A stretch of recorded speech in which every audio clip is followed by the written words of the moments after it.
দেখো রেকর্ডিং এর মেসেজ গেছে আর স্ক্রিন শেয়ার আছে। হ্যাঁ ম্যাম।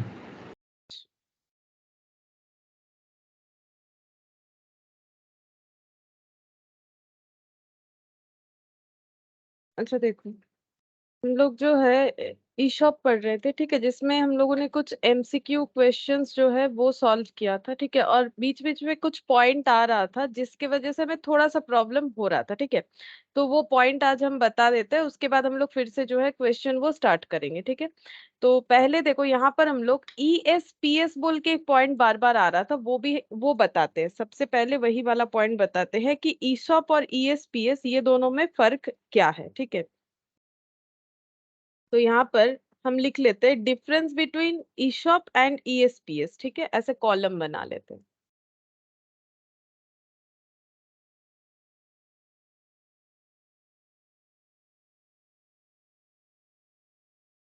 डिफरेंस बिटवीन ईशॉप या फिर इसे बोलते हैं ईएसओएस, ठीक है, एंड ईएसपीएस, ठीक है। ये दोनों में हम लोग डिफरेंस देखेंगे। तो ये जो है ये है इम्प्लॉय स्टॉक ऑप्शन प्लान या फिर इम्प्लॉय स्टॉक ऑप्शन स्कीम, और ईएसपीएस है इम्प्लॉय स्टॉक परचेज स्कीम, ठीक है। इसका फुल फॉर्म है इम्प्लॉय स्टॉक परचेज स्कीम, ठीक है। तो दो साइड दो कॉलम बना के कर लेते हैं, एक साइड लिखते हैं ईशॉप और एक साइड लिखते हैं ईएसपीएस, ठीक है। तो ईशॉप और ईएसपीएस में फर्क क्या है?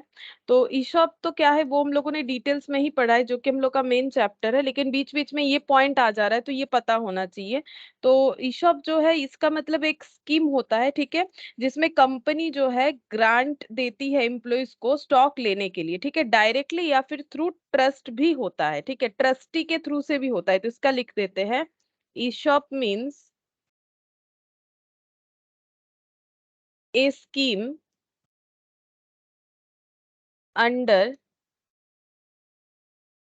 which a company grant grants employee stock option plan directly or through a trust, ठीक है। ट्रस्टी बना के भी जो है इम्प्लॉय लोगों को इशू कर सकती है ईशॉप, मतलब ऑप्शन दे सकती है ईशॉप लेने के लिए, या फिर डायरेक्टली भी इम्प्लॉय को जो है वो बोल सकती है, ठीक है। और ईएसपीएस क्या है? इसका मतलब है ईएसपीएस अंडर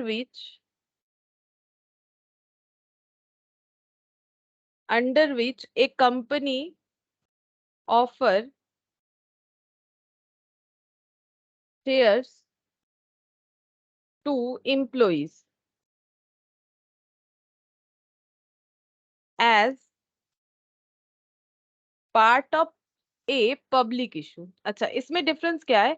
देखो, जब कंपनी शेयर इशू करती है तो कंपनी का बहुत सारा कैटेगरी होता है, जिस जैसे कि कंपनी, बैंक, फाइनेंशियल इंस्टीट्यूट, ठीक है, इस तरह से जो है बहुत सारे रिजर्व कैटेगरी होते हैं, ठीक है, बहुत सारे रिजर्व कैटेगरी होते हैं जहां पर जो है कंपनी शेयर इशू कर सकती है। उसी तरह से कंपनी अपने एग्जिस्टिंग एम्प्लॉय लोगों के लिए भी जो है शेयर इशू कर सकती है। मतलब ये जो है जब पब्लिक इशू किया जाएगा, जब कंपनी इनिशियल पब्लिक ऑफर करेगी या फिर पब्लिक इशू किया जाएगा, ठीक है, उस केस में क्या होता है, कंपनी क्या कर सकती है, यहाँ पर अपने शेयर्स को ये इम्प्लॉय के लिए भी वो रिजर्व करके रख सकती है कि हम इतना परसेंट शेयर अपने इम्प्लॉयज को ही इशू करेंगे, ठीक है। तो ESPS under which a company offers shares to employee as part of public issue. Public issue का मतलब हो गया कंपनी पब्लिक को ऑफर करने जा रही है और उसमें रिजर्व कैटेगरी में इम्प्लॉय भी आ जाएगा, ठीक है। ये वाला ऐसा नहीं है, ये पब्लिक इशू है ही नहीं, ठीक है, ये तो इम्प्लॉय को स्पेसिफिकली ये इम्प्लॉय के लिए किया जा रहा है, लेकिन ये पब्लिक इशू में इम्प्लॉय का जो रिजर्व कैटेगरी है उसका बात हो रहा है, ठीक है, ये वाला हो रहा है। तो यहाँ पर हो जाएगा as a part of public issue, as a part of public issue और otherwise through a trust where the trust may undertake secondary acquisition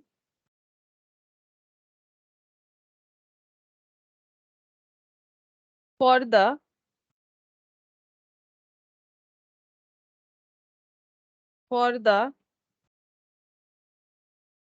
purpose of the scheme. ठीक है, या तो एम्प्लॉय को डायरेक्टली बोल सकती है या फिर ट्रस्टी के थ्रू से। ठीक है, ये पब्लिक को शेयर ऑफर करने के टाइम पे जितना परसेंट रिजर्व कैटेगरी में एम्प्लॉय के लिए शेयर रह रहा है वो इशू हो रहा है। ठीक है, और ये वाला रिजर्व कैटेगरी वाला नहीं है। तो यहाँ पर भी डायरेक्टली हो सकता है या फिर ट्रस्ट के थ्रू से। यहाँ पर भी दोनों केस में डायरेक्टली या ट्रस्ट के थ्रू से हो सकता है, लेकिन ये केस अलग है। यहाँ कुछ कंडीशन फुलफिल करने पे कुछ कंसेशनल रेट पे ये शेयर मिल जाएगा, और यहाँ पर ऐसा नहीं है। यहाँ पर पब्लिक इशू करते वक्त जो है कंपनी अपने एम्प्लॉय के लिए जो रिजर्व जितना परसेंट रिजर्व शेयर सोच रखी है कि अगर हम 100 शेयर इशू करेंगे तो उसमें से 10% अपने एम्प्लॉय लोगों को देंगे, तो वो होता है ESPS, employee stock purchase scheme. ठीक है, अच्छा नेक्स्ट डिफरेंस इसमें second point, employee are given an option, ये ऑप्शनल है, ले भी सकते हैं नहीं ले सकते, an option to purchase, an option to purchase shares at later date, that is after vesting period। ठीक है, वेस्टिंग पीरियड मतलब कंडीशनल पीरियड जो चलता है वो कंप्लीट होने के बाद कंपनी के पास से एम्प्लॉय लोगों के लिए ऑप्शनल होगा कि वो ले भी सकते हैं नहीं भी ले सकते शेयर। ठीक है, और यहाँ पर क्या होता है, ईएसपीएस में क्या होता है, एम्प्लॉयज आर गिवन, यहाँ भी ऑप्शन है। ठीक है, मतलब कैटेगरी में रिजर्व है। अब सारे एम्प्लॉय थोड़ी ना चाहेंगे, जो लेना चाहेगा वो लेगा, जो नहीं लेना चाहेगा वो नहीं लेगा। Employees are given an option to purchase shares on the spot. On the spot मतलब जिस दिन शेयर जो है, मतलब नॉर्मल पब्लिक जिस तरह से शेयर खरीदेगी इनको भी उसी तरह से खरीदना पड़ेगा, लेकिन उन्हें कैसे मिलेगा, डिस्काउंटेड प्राइस में मिलेगा। ठीक है, एट ए डिस्काउंटेड प्राइस, सस्ते में मिलेगा एट अ डिस्काउंटेड प्राइस। लेकिन यहाँ पर कुछ कंडीशन नहीं है कि उसे फुलफिल करने पे इन्हें वो शेयर्स मिलेंगे, ऐसा नहीं है, किसी चीज के बदले नहीं है। ये एम्प्लॉय है इसीलिए इनको ऑफर किया गया है जितना परसेंटेज रिजर्व कैटेगरी में, जैसे होता है ना हर एक जगह पे जो है, कभी कभी देखोगे कि कॉलेज वगैरह में या फिर स्कूल वगैरह में, नॉर्मली हमारे इंडिया का जो प्रोसेस है वो हम बता रहे हैं, जैसे कि रिजर्व रहता है ना, जैसे कि कास्ट वाइज कुछ रिजर्व रहता है कि एससी के लिए इतना, एसटी के लिए इतना रिजर्व, मतलब कुछ भी, जैसे कि मान लो कुछ एग्जाम वगैरह के लिए, स्कूल में एडमिशन वगैरह के लिए, तो कैटेगरी वाइज जो है पिछड़े हुए लोगों के लिए रिजर्व रहता है। जस्ट वैसे ही कंपनी जब अपना शेयर इशू करती है तो एम्प्लॉय के लिए भी उनका रिजर्व रहता है। ठीक है,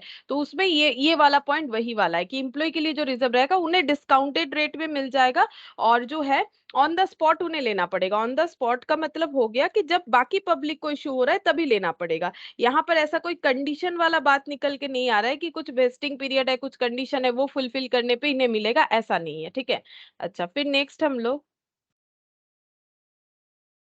थर्ड नंबर पॉइंट पे लिखेंगे। अच्छा, इस पे लिखेंगे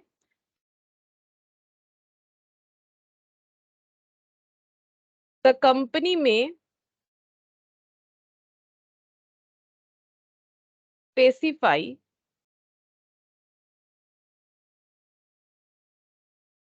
the lock in period for the shares issued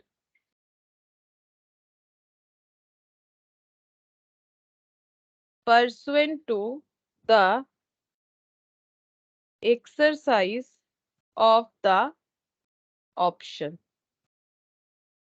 ठीक है, यहाँ पर इस पॉइंट में हो जाएगा लॉक इन पीरियड का, इन case of ESPS the lock in period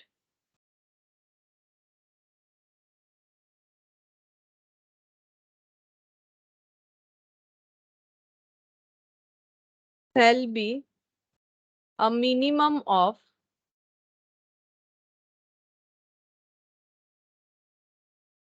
1 year from the date of allotment। ठीक है। लॉक इन पीरियड का मतलब है कि कंपनी ये किसी को शेयर जो है ट्रांसफर नहीं, सॉरी, जो शेयर होल्डर है वो शेयर को ट्रांसफर नहीं कर सकती किसी और को। तो ईएसपीएस के केस में लॉक इन पीरियड जो है वो मिनिमम 1 ईयर होता है। ठीक है। और यहाँ पर बोल रहा है कंपनी में specify, company lock in period specify करती है।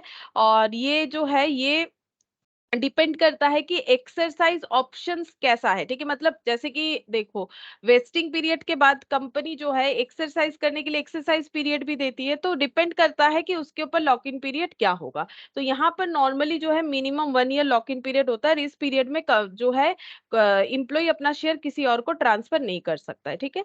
अच्छा, अब यहाँ पर देखो, नेक्स्ट पॉइंट लिखेंगे कि ये जो है इशॉप जो है, इसके लिए क्या करना पड़ता है, जनरल मीटिंग में स्पेशल रेजोल्यूशन पास करना पड़ता है। ठीक है। ये कैसे हम लोग इशू कर सकते हैं, by passing special resolution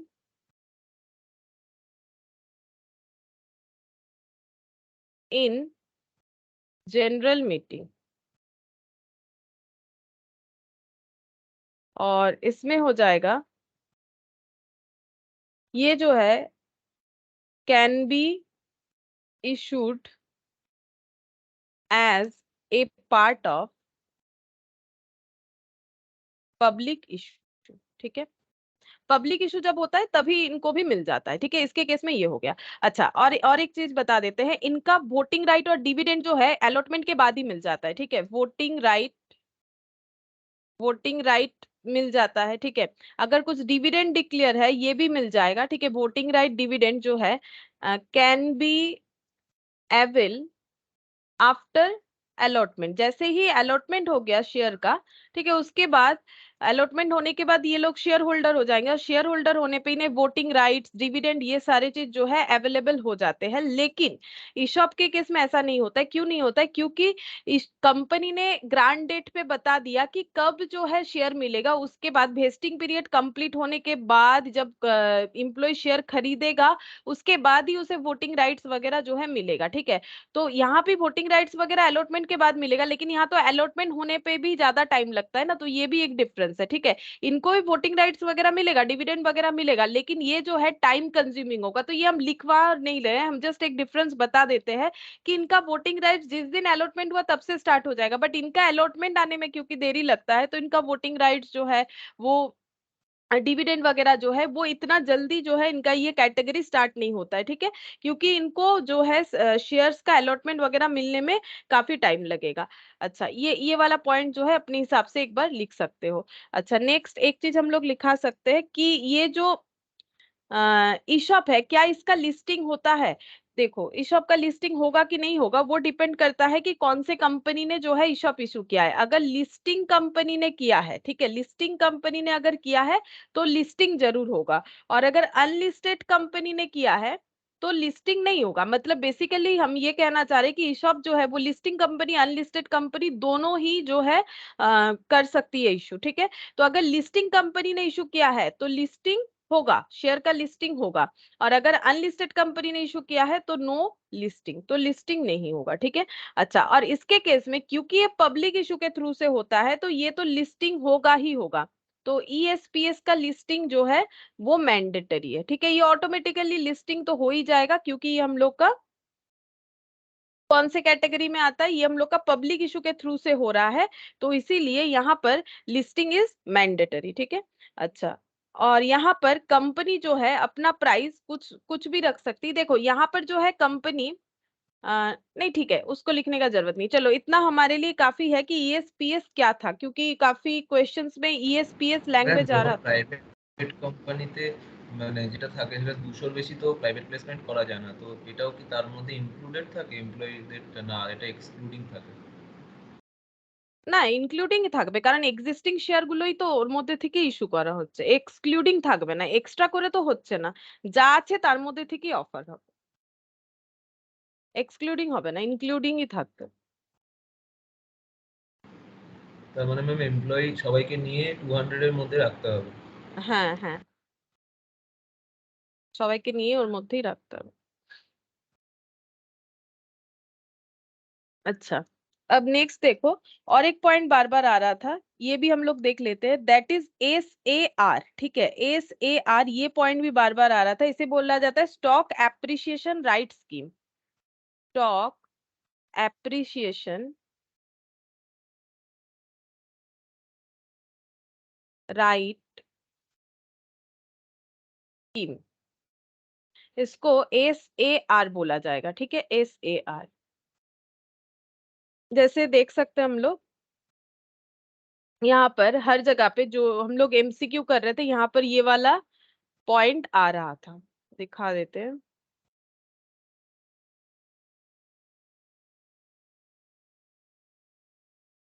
stock appreciation right आ तो रहा था। हम्म,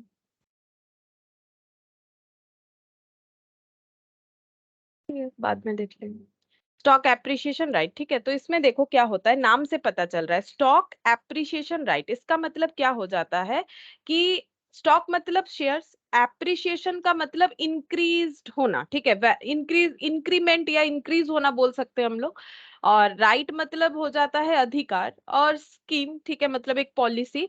तो यहाँ पर बोल रहा है कि स्टॉक एप्रिसिएशन राइट्स, जैसे इंप्लॉय स्टॉक ऑप्शन, मतलब जो होता है कि ऑप्शनल है कि इम्प्लॉय ये स्टॉक ले सकता है, ई शॉप। ठीक है, ये SAR स्टॉक एप्रिसिएशन राइट मतलब स्टॉक जितना इंक्रीज होगा उतने का वैल्यू आपको दिया जाएगा, उतने के वैल्यू पे आपका राइट्स होगा, that is called stock appreciation right. तो ये नाम से पता चल रहा है कि हम लोग यहाँ पर शेयर नहीं देंगे, शेयर का प्राइस जितने से इंक्रीज होगा वो वैल्यू प्रोवाइड करेंगे, लेकिन वो कैसे होगा वो भी देखते हैं। और यहाँ पर एक पॉइंट ये आता है कि पहला बात है कि ये स्टॉक एप्रिसिएशन राइट का बात क्यों आया। ठीक है, तो यहाँ पर पहले एक फर्स्ट पॉइंट पे लिखवा देते हैं, यहाँ हम लोग इम्प्लॉय को स्टॉक नहीं देंगे, ना तो ई शॉप दे रहे ना ESPS, ऐसा कुछ भी नहीं, हम लोग स्टॉक नहीं देंगे। स्टॉक का वैल्यू जितना बढ़ेगा वो वैल्यू हम लोग उनको प्रोवाइड करेंगे, लेकिन कैसे करेंगे वो भी बताते हैं। पहले लिख लेते हैं, under under this scheme the employees are given a right to receive appreciation in the value of specified number of shares of the company at a future date। तो इसमें क्या होगा, अंडर दिस स्कीम, ये जो scheme है, जैसे eShop एक scheme है, ESPS एक स्कीम है, the employees are given a right, इनको एक अधिकार दिया जाएगा, इम्प्लॉय लोगों को एक अधिकार दिया जाएगा टू रिसीव एप्रिसिएशन मतलब increased value in the appreciation in the value specified number of shares. ठीक है, जितने शेयर्स का एप्रिसिएशन हुआ, वैल्यू इनको प्रोवाइड करने का कॉन्ट्रैक्ट हुआ है, वो वैल्यू इनको दिया जाएगा ऑफ द कंपनी, मतलब जो कंपनी ऑफर करी उनका, एट अ फ्यूचर डेट। ठीक है, फ्यूचर में, जैसे ई शॉप में शेयर दे रहे थे, यहाँ पर शेयर देने के बदले शेयर्स पे इंक्रीज हुए वैल्यू को दिया जाएगा। अच्छा, ये समझ में आ रहा है थोड़ा थोड़ा कि ये चीज है क्या।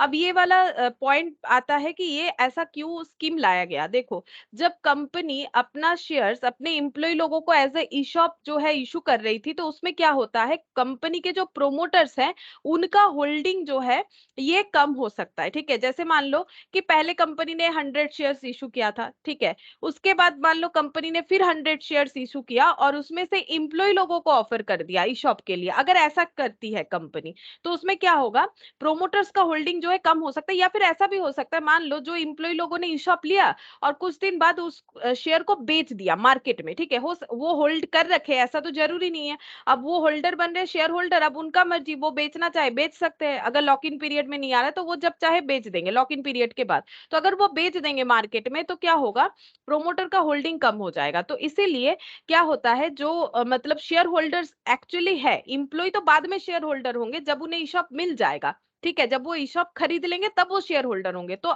उसके पहले जो शेयर होल्डर है वो ये नहीं चाहते हैं कि उनका परसेंटेज ऑफ होल्डिंग कम हो जाए, ठीक है, उनका परसेंटेज ऑफ होल्डिंग कम हो जाए कि कंपनी कोई नया शेयर इशू करे तो इंप्लॉय को मिले, ठीक है, ऐसा ये लोग नहीं चाहते। इसीलिए ये लोग बोल रहे हैं कि शेयर मत इशू करो, इससे क्या होता है, ओनरशिप में प्रॉब्लम होता है, शेयर मत इशू करो, ऐसा कुछ कॉन्ट्रैक्ट करो कि एम्प्लॉय भी खुश हो जाए और होल्डिंग का भी कोई प्रॉब्लम, होल्डिंग डाइल्यूट ना हो, ठीक है। तो ये उसका सोल्यूशन है कि हम लोग शेयर नहीं देके शेयर का वैल्यू जितना बढ़ेगा उतना वैल्यू इनको ऑफर कर देंगे, ठीक है। ये होता है स्टॉक एप्रिसिएशन राइट, मतलब ईशॉप के तरह ही है, लेकिन ईशॉप में क्या होता है, बाद में जाके शेयर दे दिया जाता है, यहाँ पर शेयर के बदले ये बता दिया जाएगा कि आज के डेट पे प्राइस है मेरे शेयर्स का जितना भी प्राइस है, ठीक है, फ्यूचर में उसका जितना प्राइस होगा, जैसे आज के डेट पे अगर शेयर का प्राइस चल रहा है, कंपनी ऐसे करके इनके साथ जो है कॉन्ट्रैक्ट करेगी कि मार्केट प्राइस जो है मेरे शेयर का आज के डेट का है 100, हम ऑफर प्राइस कर रहे हैं, हम ऑफर कर रहे हैं कि ये शेयर का प्राइस हम लोग मान लेंगे जो है ये शेयर का प्राइस जो है फ्यूचर में जितना बढ़ेगा, ठीक है, फ्यूचर में मान लो कंपनी बोल रही है ये आज का है, ठीक है, फ्यूचर में मान लो यही प्राइस हो गया 150, तो स्टॉक एप्रिसिएशन कितना हो गया 50 रुपीज का, तो ये 50 रुपीज मिल जाएगा। अगर मान लो ये एक शेयर पे बढ़ा है, अगर एक एक इंप्लॉय को एक एक शेयर देने का बात हुआ है तो शेयर होल्डिंग की जगह ये 50 रुपीज दे दिया जाएगा। क्या ये कैश में दिया जाएगा? हाँ, ये कैश में दिया जा सकता है। इसके अलावा भी एक तरीका है, वैसे भी दिया जा सकता है कि 50 रुपीज का इनको जो है शेयर दिया जा सकता है, ऐसा भी हो सकता है, ठीक है। हम बताते हैं धीरे धीरे इसके बाद क्या होगा, शेयर देने से क्या होगा, क्योंकि अभी अभी मैंने बोला कि शेयर देना ये लोग नहीं चाहते, शेयर देने से क्या होगा, इनका होल्डिंग डाइल्यूट हो जाता है। फिर भी लास्ट में बताते हैं कि कैसे करके होता है। तो पहले ये देख लो कि यहाँ पर क्या होगा, शेयर देने के बदले जितने शेयर्स का एप्रिसिएशन का कॉन्ट्रैक्ट हुआ है उतने शेयर्स का एप्रिसिएशन हुआ वैल्यू इंप्लॉय को ऑफर कर दिया जाएगा। तो यहाँ पर लिखेंगे the company a lots a specified number of stock appreciation right units that are linked to the value of the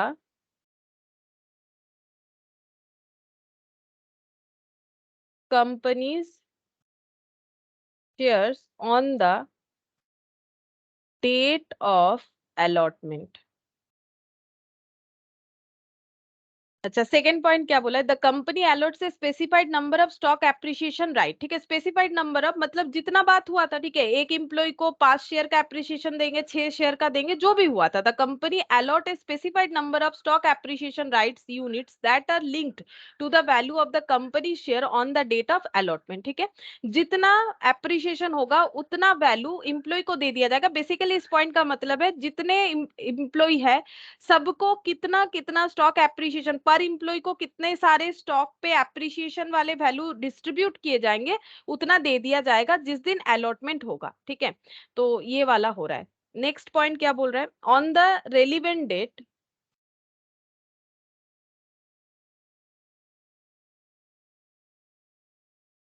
that is a future date depending upon the appreciation in the value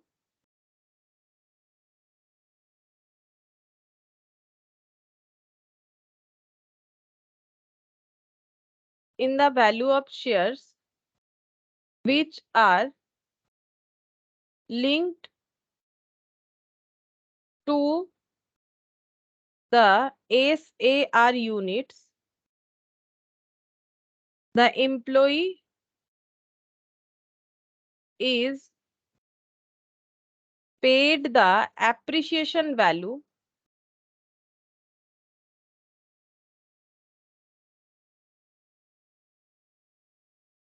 in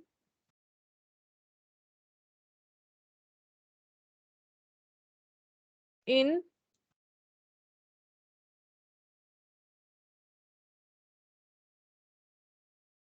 appreciation value through equity share. अच्छा ये क्या लिखा है देखो, on the relevant date. Relevant date मतलब एक future contract होता है ना, कि फ्यूचर में इतने तारीख को हम लोग देखेंगे अपने शेयर का प्राइस कितना बढ़ गया है, उसके बाद जितना एप्रिसिएशन होगा उतना आप लोगों को दे दिया जाएगा on the relevant date, that is future date, depending upon the appreciation in the value of share. Share जितना एप्रिशिएट हुआ है मतलब जितना इंक्रीज हुआ है, which are link to the SAR unit, मतलब वो सारे शेयर्स जो स्टॉक एप्रिसिएशन राइट के अंडर लाए गए थे। जैसे मान लो ईशॉप के केस में बोला जाता है ना कि इतने सारे शेयर दिए जाएंगे, तो वो रिलेटेड विद ईशॉप हो गया। वैसे ये लिंक्ड या रिलेटेड विद एसआर यूनिट्स हो गया। The employees paid the appreciation value through equity shares. ठीक है, तो क्या किया जाएगा यहाँ पर, यही वाला पॉइंट हम बोल रहे थे कि इनको क्या किया जाएगा, पेड जो जो शेयर एप्रिसिएशन वैल्यू है वो कैसे दिया जाएगा, एप्रिसिएशन वैल्यू जो है वो दिया जाएगा इन एप्रिसिएशन वैल्यू। अच्छा यहाँ पर एक पॉइंट होगा, इन कैश और थ्रू इक्विटी शेयर्स। ठीक है, मतलब या तो उनको कैश दे दिया जाएगा, कैश दे दिया जाएगा, या फिर उतने वैल्यू का इक्विटी शेयर दिया जाएगा। ठीक है, मतलब जितना एप्रिसिएशन होगा उतने वैल्यू का इक्विटी शेयर दिया जाएगा, उससे ज्यादा का नहीं। ठीक है, तो यहाँ पर जैसे इनको प्रॉब्लम था जो एग्जिस्टिंग शेयर होल्डर है कि सेम जो है होल्डिंग इन्हें भी दिया जा रहा है, लेकिन यहाँ पर देखो वैल्यूएशन कम हो जाएगा। ठीक है, जैसे अगर मान लो किसी किसी एम्प्लॉय का एसीआर राइट्स आ रहा है 15,000 का। ठीक है, तो उन्हें सिर्फ 15,000 के जितने शेयर होंगे उतने दिए जाएंगे। ठीक है, उससे ज्यादा नहीं। जैसे देखो यहाँ पर मान लेते हैं कि अगर ईशॉप होता, या फिर मान लो ऐसा होता, कंपनी, ये कंपनी है, ठीक है, कंपनी ने अपने एम्प्लॉय को बोला, अगर आप मेरे यहाँ पर, एक ही एम्प्लॉय का हम एग्जाम्पल ले रहे हैं, एक एम्प्लॉय उसको बोला कि अगर आप मेरे यहाँ पर 3 इयर्स काम करोगे तो हम आपको 3 इयर्स के एंड में जाके इक्विटी शेयर जो है दे देंगे, मतलब जिसे बोला जाता है ईशॉप। ठीक है, मान लो इन्होंने बोला कि इक्विटी शेयर दे देंगे और एक एम्प्लॉय को 10 इक्विटी शेयर देने का बात किया गया, तो 10 इक्विटी शेयर दे दिया गया। और मार्केट में उस दिन अगर उस शेयर का वैल्यू है 100 रुपीज, ठीक है, तो उनके पास 1000 रुपीज आ गया। सोच के देखो, उनके पास 1000 रुपीज का शेयर होल्डिंग है। ठीक है, तो ये तो स्पेसिफाइड रेट पे होगा। एक्चुअली मान लो यहाँ पर जैसे होता है कि कंपनी बोल रही है कि मेरे शेयर्स का वैल्यू मार्केट उस दिन जो भी क्यों ना हो, हम स्पेसिफाइड रेट पे ही लेंगे। मतलब मान लो कंपनी ने जो डील किया था वो किया था 80 रुपीज का। ठीक है, तो इम्प्लॉय ने 10 शेयर 80 रुपीज देके 800 का खरीदा, लेकिन उसके पास वैल्यूएशन आया 1000 रुपए का। क्यों? क्योंकि मार्केट रेट चल रहा था उस दिन शेयर का 100 रुपए। ठीक है, तो वो उसका प्रॉफिट कितना हो रहा है, 200 रुपए प्रॉफिट हो रहा है। ठीक है, यहाँ पर 200 रुपए प्रॉफिट कमा लिया। तो ये जस्ट मैंने एक एग्जांपल लिया कि जिस दिन एग्रीमेंट हुआ था, शेयर का प्राइस कंपनी ने बोला था जो भी हो फ्यूचर में जाके आप जब खरीदोगे 3 साल बाद आपको 80 रुपीज ही देना है। तो 80 रुपीज का 10 शेयर खरीद लिया 800 में, जिसका मार्केट वैल्यू है 1000 रुपए। अगर देखा जाए तो उसकी वो 200 रुपए के बेनिफिट पोजीशन पे खड़ा है। ठीक है, लेकिन ये जो एसएआर वाला कंडीशन है, इसमें भी कैश भी दिया जा सकता है, इक्विटी शेयर भी दिया जा सकता है। लेकिन यहाँ पर इक्विटी शेयर कैसे दिया जाएगा, वही एक एम्प्लॉय वाला एग्जांपल ले लेते हैं। ठीक है, और कंपनी ने बोला कि अभी मेरे शेयर्स का वैल्यू है, कंपनी बोल रहा है कि अभी मेरे शेयर्स का वैल्यू है 80 रुपीज। हम एक एग्जांपल ले रहे हैं, अभी मेरे शेयर्स का वैल्यू 80 रुपीज। 3 साल बाद, यहाँ भी हम सेम एग्जांपल ले रहे हैं, 3 साल बाद मेरे शेयर्स का जो भी प्राइस होगा हम आपको उतना एप्रिसिएशन वैल्यू दे देंगे। ठीक है, और आपको एक एम्प्लॉय को हम 10 शेयर ऑफर करने वाले हैं। तो इसका मतलब यहाँ पर भी देखो 100 जो है 100 रुपए हो गया, मान लो मार्केट प्राइस 3 साल बाद। ठीक है, तो एप्रिसिएशन पर शेयर का कितना हुआ 20 रुपीज, तो 20 × 10 तो कितना हो जाएगा यहाँ पर 200 रुपए हो जाएंगे। तो इनको 200 रुपए का शेयर दिया जाएगा, 200 रुपए का शेयर दिया जाएगा, मतलब इनके पास दो ही शेयर आएगा, क्योंकि मार्केट प्राइस कितना चल रहा है 100 रुपए चल रहा है। या तो ये 200 रुपए इन्हें कैश में दे दिया जाएगा, क्योंकि स्टॉक एप्रिसिएशन 3 साल में कितना हुआ, पर शेयर पे 20 रुपए, पर शेयर पे 20 रुपए, तो 10 शेयर पे 200 रुपए। या तो इन्हें 200 रुपए कैश दे दिया जाएगा, या तो इन्हें 200 रुपए का शेयर दिया जाएगा जो इन्हें मार्केट प्राइस पे लेना पड़ेगा, यानी ये हो जाएगा 2 शेयर्स। ठीक है, तो इस वैल्यू का शेयर दिया जाएगा जो मार्केट प्राइस चल रहा है। तो इसीलिए यहाँ पर होल्डिंग देखो, यहाँ 10 शेयर का होल्डिंग हो रहा है, यहाँ 2 शेयर का होल्डिंग होगा। तो शेयर भी यहाँ दिया जा सकता है, लेकिन उसमें जो है होल्डिंग, उतने नंबर ऑफ होल्डिंग जो है इम्प्लॉय के पास नहीं आ जाते जैसे ईशॉप के केस में आ जाते हैं। ठीक है, तो यहाँ पर यही चीज, ये वाला पॉइंट जो है हमें यही बता रहा है, on the relevant date that is a future date. Depending upon the appreciation in the value of the shares which are linked to the SAR unit, the employees is paid the appreciation value in cash or through equity shares. ठीक है, ये हो गया हम लोग का third number point. Fourth number, SARS is a form of bonus compensation. ठीक है, इसे बोनस कंपेंसेशन बोलते हैं. Given to the employees if the company perform well and its market price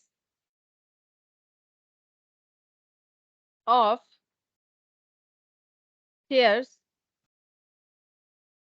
goes up. तो ये एम्प्लॉय के लिए एक बोनस के तरह होता है, क्योंकि अगर कंपनी अच्छा मार्केट में परफॉर्म करेगी तभी उसका स्टॉक का वैल्यू एप्रिशिएट होगा, और अगर एप्रिशिएट होगा तो कॉन्ट्रैक्ट के हिसाब से एम्प्लॉय को वो एप्रिशिएटेड वैल्यू पे राइट्स मिलेगा, अगर ऐसा कॉन्ट्रैक्ट होता है तो. ठीक है, तो इसीलिए इसको बोनस कंपेंसेशन भी बोला जाता है. ये one type of bonus compensation है.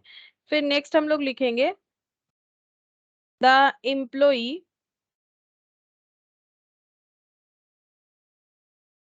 does not have to pay for buying any share. Share खरीदने के लिए कुछ पैसा नहीं देना पड़ता है. ठीक है, जो एप्रिसिएशन वैल्यू होगा या तो वो वैल्यू इन कैश मिल जाएगा या फिर उस वैल्यू के इक्विवेलेंट शेयर्स मिल जाएंगे. कुछ एक्स्ट्रा पैसा वैसा नहीं देना पड़ेगा, उतने ही वैल्यू के शेयर्स मिलेंगे, उससे ज्यादा नहीं. ठीक है, the employees does not have to pay, इसीलिए इनको कुछ शेयर खरीदने के लिए पैसा नहीं देना पड़ता है. पैसा नहीं देना पड़ता है, फ्री में मिल जाता है, तभी तो इसे बोनस कंपेंसेशन बोलते हैं ना. मतलब पैसा नहीं देना पड़ा शेयर का. तो बोनस इशू हम लोगों ने एक बार पढ़ लिया है, तो बोनस शेयर इशू का मतलब फ्री में हुआ ना. कंपनी इनको शेयर दे सकती है लेकिन इनसे पैसा तो नहीं लेगी, जो स्टॉक एप्रिसिएशन हुआ है उसके इक्विवेलेंट वैल्यू का जो है शेयर इशू कर सकती है. ठीक है, तो इसे हम लोग बोलते हैं कि ये इसीलिए बोनस कंपेंसेशन है, और कंपनी एम्प्लॉय को किसी तरह का कैश पेमेंट नहीं करना पड़ता है, खरीदना नहीं पड़ता है इस तरह के शेयर को लेने के लिए. Company has to give employees vesting period of minimum 1 year to exercise the option. ठीक है, तो ये जो कॉन्ट्रैक्ट होगा तो उसके लिए बोला जा रहा है कि यहाँ पर क्या होगा, एम्प्लॉय लोगों को मिनिमम जो है वेस्टिंग पीरियड 1 ईयर रखा जा सकता है, मतलब कंडीशनल पीरियड. ठीक है, कंडीशनल पीरियड 1 ईयर रखा जा सकता है, और उसके बाद ही ये ऑप्शन जो है एक्सरसाइज कर पाएंगे. नेक्स्ट यहाँ पर लिखेंगे there is no lock in period for, there is no lock in period for SARS to issue SARS. Company has to get approval of shareholders through special resolution. तो eShop के तरह इसका कोई लॉक इन पीरियड तो नहीं है. ठीक है, लेकिन हाँ ईशॉप के तरह ही स्पेशल रेजोल्यूशन पास करवा के जो है SARS मतलब स्टॉक एप्रिसिएशन राइट स्कीम का जो है मतलब इसे इम्प्लीमेंट किया जाता है. ठीक है, तो ये इसीलिए होता है, बेसिकली इसका मेन पॉइंट हम लोग का यही हो गया कि जब जो एग्जिस्टिंग शेयर होल्डर है वो नहीं चाहते कि उनका परसेंटेज ऑफ होल्डिंग कम हो जाए, तब वो लोग क्या कर सकते हैं, तो फिर ये दूसरा उपाय जो है निकाला गया गया है कि जहां पर कंपनी का होल्डिंग उतना ज्यादा चेंज नहीं होगा, मतलब शेयर होल्डर का होल्डिंग में उतना इम्पैक्ट नहीं आएगा, ठीक है। अगर उनको एप्रिशिएट वैल्यू के बराबर शेयर्स भी दिए जा रहे हैं और ऊपर से अगर कैश दिए जाए तो फिर तो कुछ होगा ही नहीं, कुछ चेंजेस आएगा ही नहीं। तो that is called stock appreciation, right. Stock का वैल्यू जो एप्रिशिएट होगा उसके बेसिस पे जो है इनको वो कैश या फिर उतने वैल्यू का शेयर्स दे दिया जाएगा, ठीक है। तो यहाँ पर ये दो पॉइंट हमें पढ़ना था। अच्छा, और एक पॉइंट हम बता देते हैं कि इक्विटी शेयर और ईशॉप में डिफरेंस, ठीक है। स्वेट इक्विटी शेयर और ईशॉप में छोटा सा डिफरेंस जो है वो बता देते हैं। देखो यहाँ पर लिख देते हैं, ईशॉप और sweat equity share.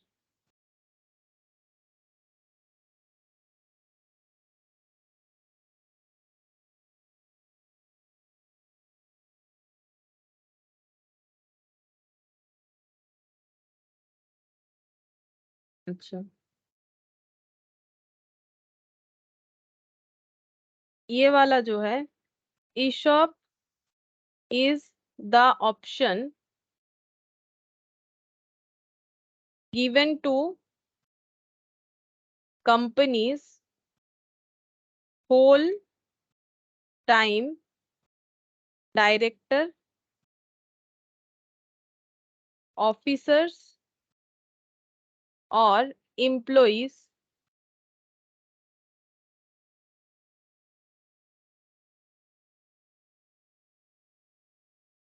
which gives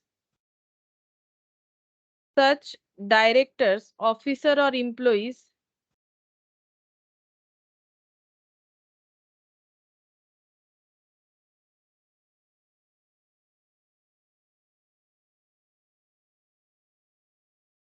the benefit or right to purchase, the benefit or right to purchase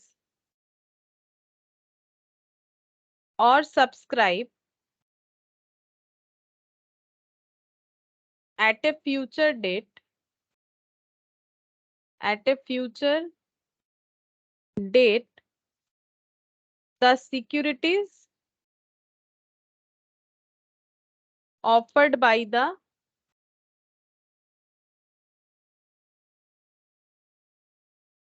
company at predetermined price। ये हमें पता था, ठीक है, ये हमें पता था, लेकिन एक बार डिफरेंस लिखवाने के लिए तो लिखना पड़ेगा। ESOP is the option given to companies whole time director, officer, employees which give such directors, officer और एम्प्लॉइज द बेनिफिट और right to purchase or subscribe at a future date the securities offered by the company at a predetermined rate। अब sweat equity share, it means it means equity shares issued by company, equity shares issued by company to its director or employees, directors or employees at a discount or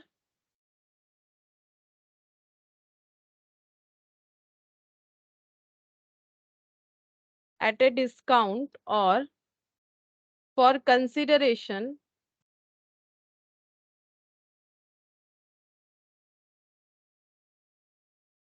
other than cash। मतलब ये share क्यों मिलता है, क्योंकि इन्हें खरीदना नहीं पड़ता है उस तरह से, ठीक है। ये कंपनी को कुछ इंटेलेक्चुअल प्रॉपर्टी बिल्डअप करके देते हैं, ठीक है, तो उसके बदले इन्हें मिलता है, ठीक है। वो जो है, जो भी इंटेलेक्चुअल प्रॉपर्टी ये बिल्ड करके देते हैं, फॉर्मूला, नो हाउ, उसके बदले इन्हें मिलता है। Consideration other than cash for providing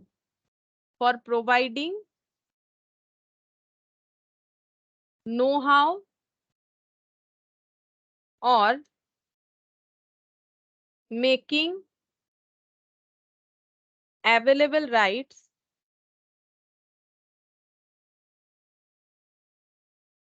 in the nature of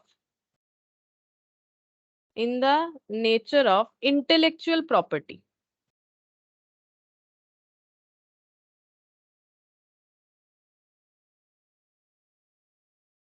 Intellectual property rights or value addition by whatever name called. ठीक है, तो ये पहला डिफरेंस। ठीक है, यहाँ पर जो है शेयर परचेस करना पड़ता है, यहाँ पर कुछ कंसिडरेशन जो है वो अदर देन कैश होता है। और यहाँ पर कैसे दिया जाता है, अगर कोई इम्प्लॉय किसी तरह का जो है नो हाउ फॉर्मूला, ठीक है, ये सब बना के देती है, तो उसके बदले कंपनी उन्हें क्या करती है, स्वेट इक्विटी शेयर ऑफर करती है। ठीक है, अच्छा नेक्स्ट हम लोग लिखेंगे यहाँ पर, ESOP can be issued, ESOP can be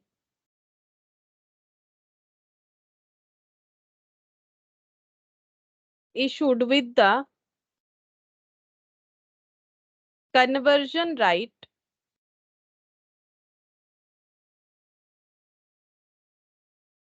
at a predetermined price.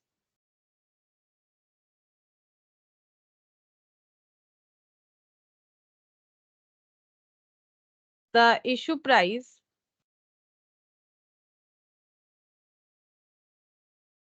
can be less than the intrinsic value of the share. ठीक है, बताते हैं इंट्रिंसिक वैल्यू क्या होता है। इंट्रिंसिक वैल्यू का मतलब होता है, इस पे यहाँ पर स्टार लगा देते हैं। इंट्रिंसिक वैल्यू का मतलब होता है मार्केट प्राइस और जो मार्केट प्राइस और जो एक्सरसाइज प्राइस है, इससे हम लोग जो लॉस निकालते थे, ठीक है, वो उसे बोला जाता है इंट्रिंसिक वैल्यू। और अगर क्वेश्चन में हमारे पास फेयर वैल्यू रहता है, तो in that case fair value minus exercise price करने पे जो आएगा वो हमारा इंट्रिंसिक वैल्यू आएगा। अब अगर दोनों केस में हमारा सेम आंसर आ रहा है तो कोई भी लेके हम लोग कर सकते हैं, और अगर हम लोग का जो है अलग अलग आंसर आता है इंट्रिंसिक वैल्यू का, ये प्राइस तो फिक्स्ड हो गया, यहाँ भी एक्सरसाइज प्राइस, यहाँ भी, ये दोनों में डिफरेंस हो रहा है। अगर डिफरेंस आता है आईवी का वैल्यू, तो हमें फेयर वैल्यू लेके क्वेश्चन सॉल्व करना है। ये हम न्यूमेरिकल के लिए बता रहे हैं। ठीक है, फेयर वैल्यू क्या होता है, वैल्यूअर जो वैल्यू करके शेयर का वैल्यू बताते हैं, वैल्यूअर्स अलग अलग मॉडल यूज करके शेयर्स का वैल्यूएशन करते हैं। वहां पर जो मॉडल यूज करके, मतलब कुछ मॉडल्स है जिसे यूज करके शेयर्स का वैल्यू किया जाता है, तब जो वैल्यू निकल के आता है that is called fair value. ठीक है, तो eShop can be issued with the conversion right eight a predetermined price. इनके पास कन्वर्जन राइट भी होता है, प्री डिटरमाइंड प्राइस पे इशू किया जाता है। The issue price can be less than the intrinsic value of the share. ठीक है, ये जो है intrinsic value of the share से कम होता है। अच्छा, यहाँ पर कैन बी, ठीक है, हो सकता है, नहीं भी हो सकता है, intrinsic value of the shares. अच्छा नेक्स्ट यहाँ पर लिखेंगे स्वेट इक्विटी शेयर क्या कैसे इशू होता है, it can be issued at a discounted price और फ्री, फ्री में भी दिया जाता है, free for know how and services to the company. ठीक है, कभी कभी फ्री में भी दिया जा सकता है, बट ईशॉप जो है वो फ्री में नहीं दिया जाता है। ठीक है, उसके लिए कुछ ना कुछ हमें पे करना पड़ता है। अच्छा नेक्स्ट हो जाएगा, और एक पॉइंट लिखेंगे ईशॉप के केस में,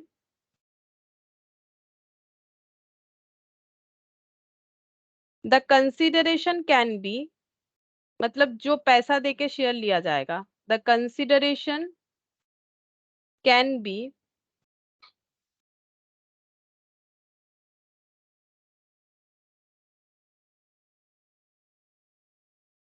the consideration has to be paid in cash.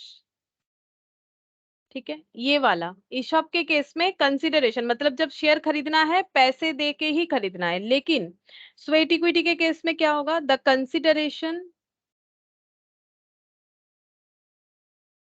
Consideration can be partly cash and partly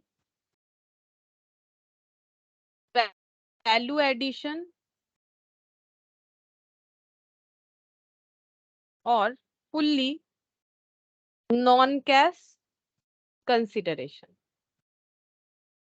ठीक है, जैसे किसी ने कोई फॉर्मूला बना के दिया तो कंपनी बोल रही है जो भी है हम लोग आपको जो शेयर देंगे उसमें आप हमें कुछ पैसा दे दीजिएगा, कुछ आपका जो है मतलब आप कुछ पैसा दे के शेयर को खरीद लीजिएगा और कुछ आपका एडजस्ट हो जाएगा। जैसे मान लो इनको 10,000 का शेयर मिल रहा है, ठीक है, नो हाउ बना के देने के लिए, लेकिन कंपनी बोल रही है 4,000 का कैश दे दीजिए और बाकी जो है आपके फॉर्मूले आपने जो बना के दिए उससे हमारा जो वैल्यू एडिशन हो उससे हम लोग एडजस्ट कर रहे हैं, मतलब पार्टली कैश और पार्टली वैल्यू एडिशन से, मतलब 6,000 का ये लोग मान रहे हैं कि वैल्यू एडिशन मिल रहा है कंपनी को, इस इंप्लॉय के तरफ से वैल्यू एडिशन मिला है, तो ये 10,000 का शेयर्स के लिए सिर्फ 4,000 पे करेंगे तो हो जाएगा, क्योंकि 6,000 का उन्होंने वैल्यू एडिशन करके दिया। या फिर हो सकता है ये 10,000 का ये लोग मान ले वैल्यू एडिशन है और कुछ भी पैसा ना ले, यानी क्या हो जाएगा, नॉन कैश कंसिडरेशन हो जाएगा। ठीक है, अच्छा फिर इसके बाद यहाँ पर इसका लॉक इन पीरियड जो है ये कितना होता है, इसका लॉक इन पीरियड क्या होता है, lock in period is not, अच्छा अभी मैंने थोड़ी देर पहले ईशॉप लिखवाया था तो वहां पर लॉक इन पीरियड मैंने लिखवाया था, ये देखो यहाँ पर the company specify the lock in period for the shares issued pursuant to the exercise of the option. ठीक है, ऑप्शन एक्सरसाइज कैसे होगा उसके हिसाब से कंपनी जो है लॉक इन पीरियड जो है वो डिफाइन करती है। ठीक है, तो यहाँ पर लिखेंगे लॉक इन पीरियड इज, यही वाला पॉइंट लिखना पड़ेगा। ठीक है, तो पहले ये वाला लिख लेते स्वेट इक्विटी वाला, फिर उसके बाद वही वाला पॉइंट लिखेंगे, sweat equity shares have a compulsory lock in period, इसमें कंपल्सरी है, compulsory lock in period of 3 years.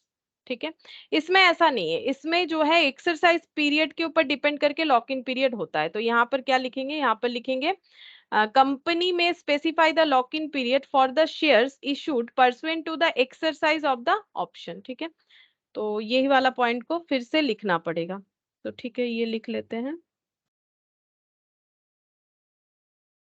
एक सेकेंड, हाँ,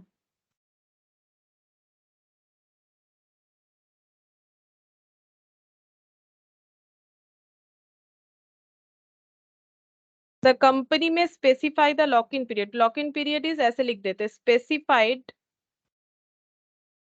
by company for the shares issued pursuant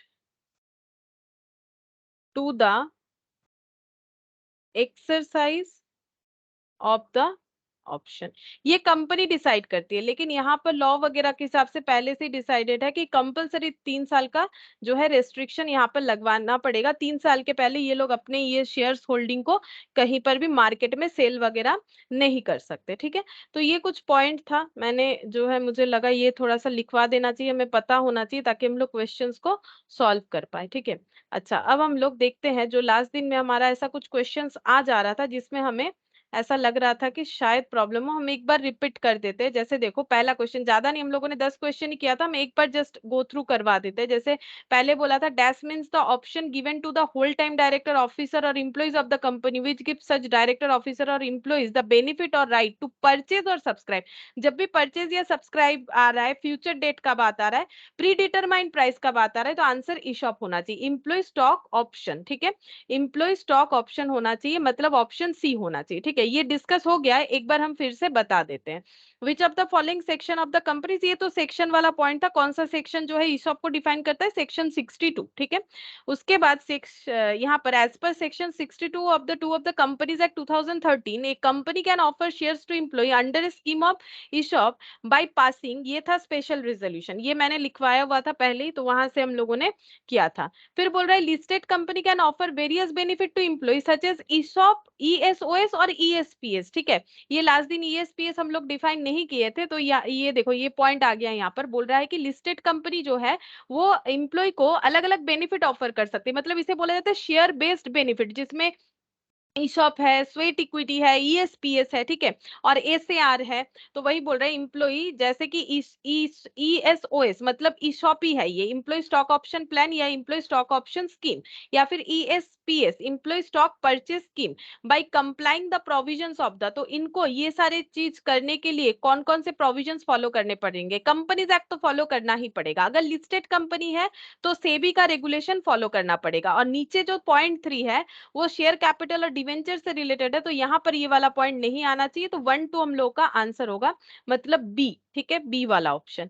अच्छा, फिर इसके बाद 5th नंबर का यहाँ पर which of the following person is covered under the provisions relating to share based payment, share based payment अभी भी मैंने बताया क्या क्या होता है। शेयर बेस्ड पेमेंट में कौन कौन जो है इंक्लूडेड होते हैं, परमानेंट इंप्लॉय को मिलता है, होल टाइम डायरेक्टर को मिलता है, employee of a subsidiary company भी मिलता है, और all of the above option D. और इसके लिए देखो मैंने ना यहाँ पर जो है एक और भी नोट लिया है मैंने, और लिखवाया नहीं क्योंकि काफी टाइम लगेगा। ये जो सब्सिडियरी कंपनी वाला बात है वो एक बार यहाँ से दिखा देते। देखो ईशॉप जो है किसे दिया जाता है, has been defined under section 237 of the companies act 2013 according which employee stock option, ठीक है, मतलब सेक्शन 62 यहाँ पर सेक्शन 2 सबसेक्शन 37 कंपनीज एक्ट 2013 के हिसाब से जो ईशॉप है वो किसे दिया जाता है, वो दिया जाता है option given to the director, मतलब कंपनी के जो डायरेक्टर है, कंपनी के जो ऑफिसर्स है, और कंपनी के जो इम्प्लॉइज है, या फिर होल्डिंग कंपनी के, या फिर सब्सिडियरी और इट्स होल्डिंग और सब्सिडियरी कंपनी और कंपनीज, ठीक है। मतलब डायरेक्टर चाहे उस कंपनी के हो या उसके होल्डिंग या सब्सिडियरी कंपनी बन रहा है, मतलब जो कंपनी ईशॉप दे रही है उसके होल्डिंग कंपनी का डायरेक्टर हो या सब्सिडियरी का हो, ठीक है। If any which give such directors officer और employees the benefit of right to purchase or to subscribe for the shares of the company at a future date at a predetermined price, तो किनको दिया जाएगा, इन सारे लोगों को दिया जाएगा, ठीक है। अच्छा, फिर यहाँ पर किनको दिया जाता है, ठीक है, कौन कौन पार्टिसिपेट कर सकते हैं ईशॉप के केस में, permanent employee of the company जो कि इंडिया में काम करे या फिर इंडिया के बाहर काम करे, तो ये मैंने लिखवाया था बट इंडिया वाला बात नहीं लिखवाया था, तो हम ये शेयर कर देंगे, जहां जहां मैंने लिखवाया वहां पर ये थोड़ा ऐड कर लो, ठीक है। Director of the company whether a whole time director or not but in excluding an independent director, whole time director हो या ना हो, इंडिपेंडेंट डायरेक्टर होने से नहीं चलेगा, क्यों, क्योंकि इंडिपेंडेंट डायरेक्टर जो है वो सिटिंग फीस लेते हैं, मीटिंग अटेंड करते चले जाते हैं, तो इंडिपेंडेंट डायरेक्टर नहीं चलेगा, ठीक है।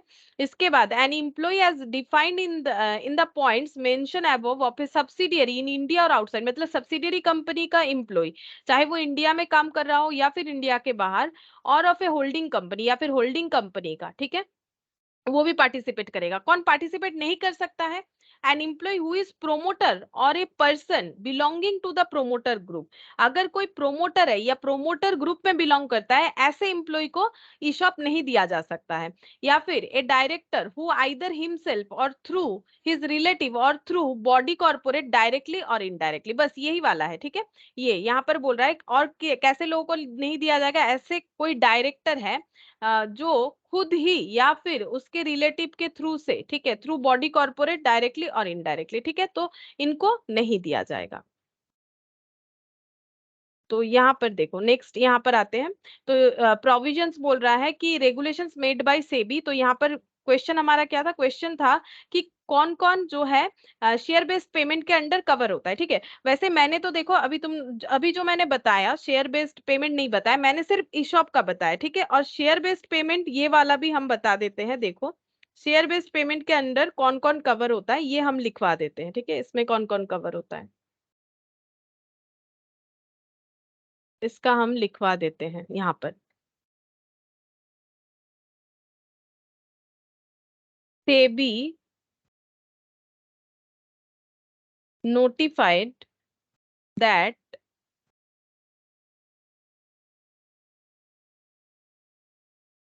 share based employee benefits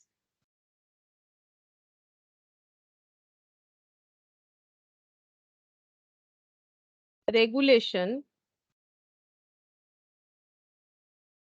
2014 repeating the existing guideline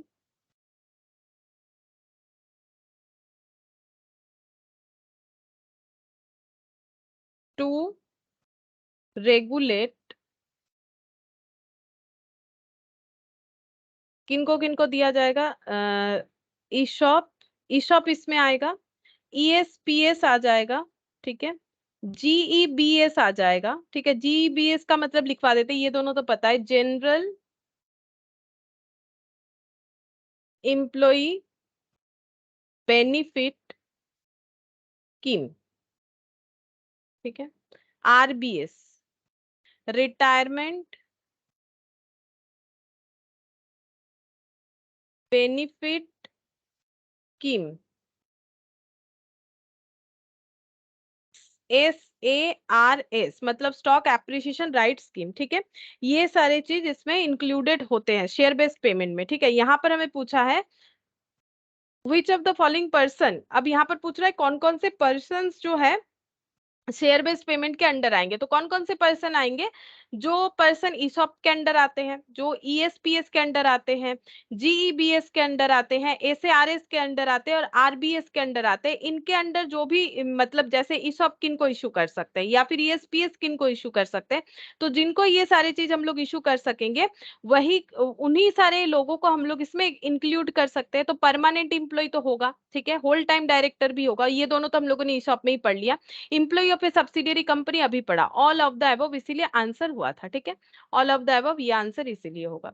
अच्छा फिर नेक्स्ट यहाँ पर as per rule 12 of the company's rules 2014 employee includes a permanent employee। अच्छा यहाँ पर बोला था employee कौन कौन है, तो employee का मतलब क्या क्या होता है, ये वाला हम लोगों ने पॉइंट किया था, ठीक है, employee का मतलब यहाँ पर हो जाएगा permanent employee of the company who has been working outside India, वो भी employee माना जाएगा, employee माना जाता है तभी तो उसे ESOP ऑफर किया जाता है, क्योंकि आउटसाइड इंडिया हो या मतलब इंडिया के बाहर, ये देखो यहाँ पर हम लोगों ने देखा था ना कि एक कंपनी, ये देखो permanent employee of a company who is working in India और आउटसाइड इंडिया, तो उसे एम्प्लॉय माना जाता है तभी तो उसे ईशॉप ऑफर किया जाता है। तो यहाँ पर वही वाला पॉइंट देखो क्या बोल रहा है कि permanent employee of the company who has been working outside India, तो ये एम्प्लॉय होगा, इंडिपेंडेंट डायरेक्टर, फिर यहाँ पर an employee who is a promoter, ठीक है, प्रोमोटर एक्सक्लूड होता है, देखो यहाँ पर अभी अभी हम लोगों ने पढ़ा ना, प्रोमोटर को ईशॉप नहीं दिया जाता है, an employee who is a promoter, अच्छा ये जो है इनको ईशॉप नहीं दिया जाता है, लेकिन हमें यहाँ पर क्वेश्चन में पूछा है कि रूल्स 2014 के हिसाब से कौन से ऐसे लोग हैं जो कि एम्प्लॉय में इंक्लूड होंगे, तो पॉइंट वन तो होगा ही होगा, तो यहाँ पर ऑप्शंस देखते हैं क्या क्या दिया हुआ है।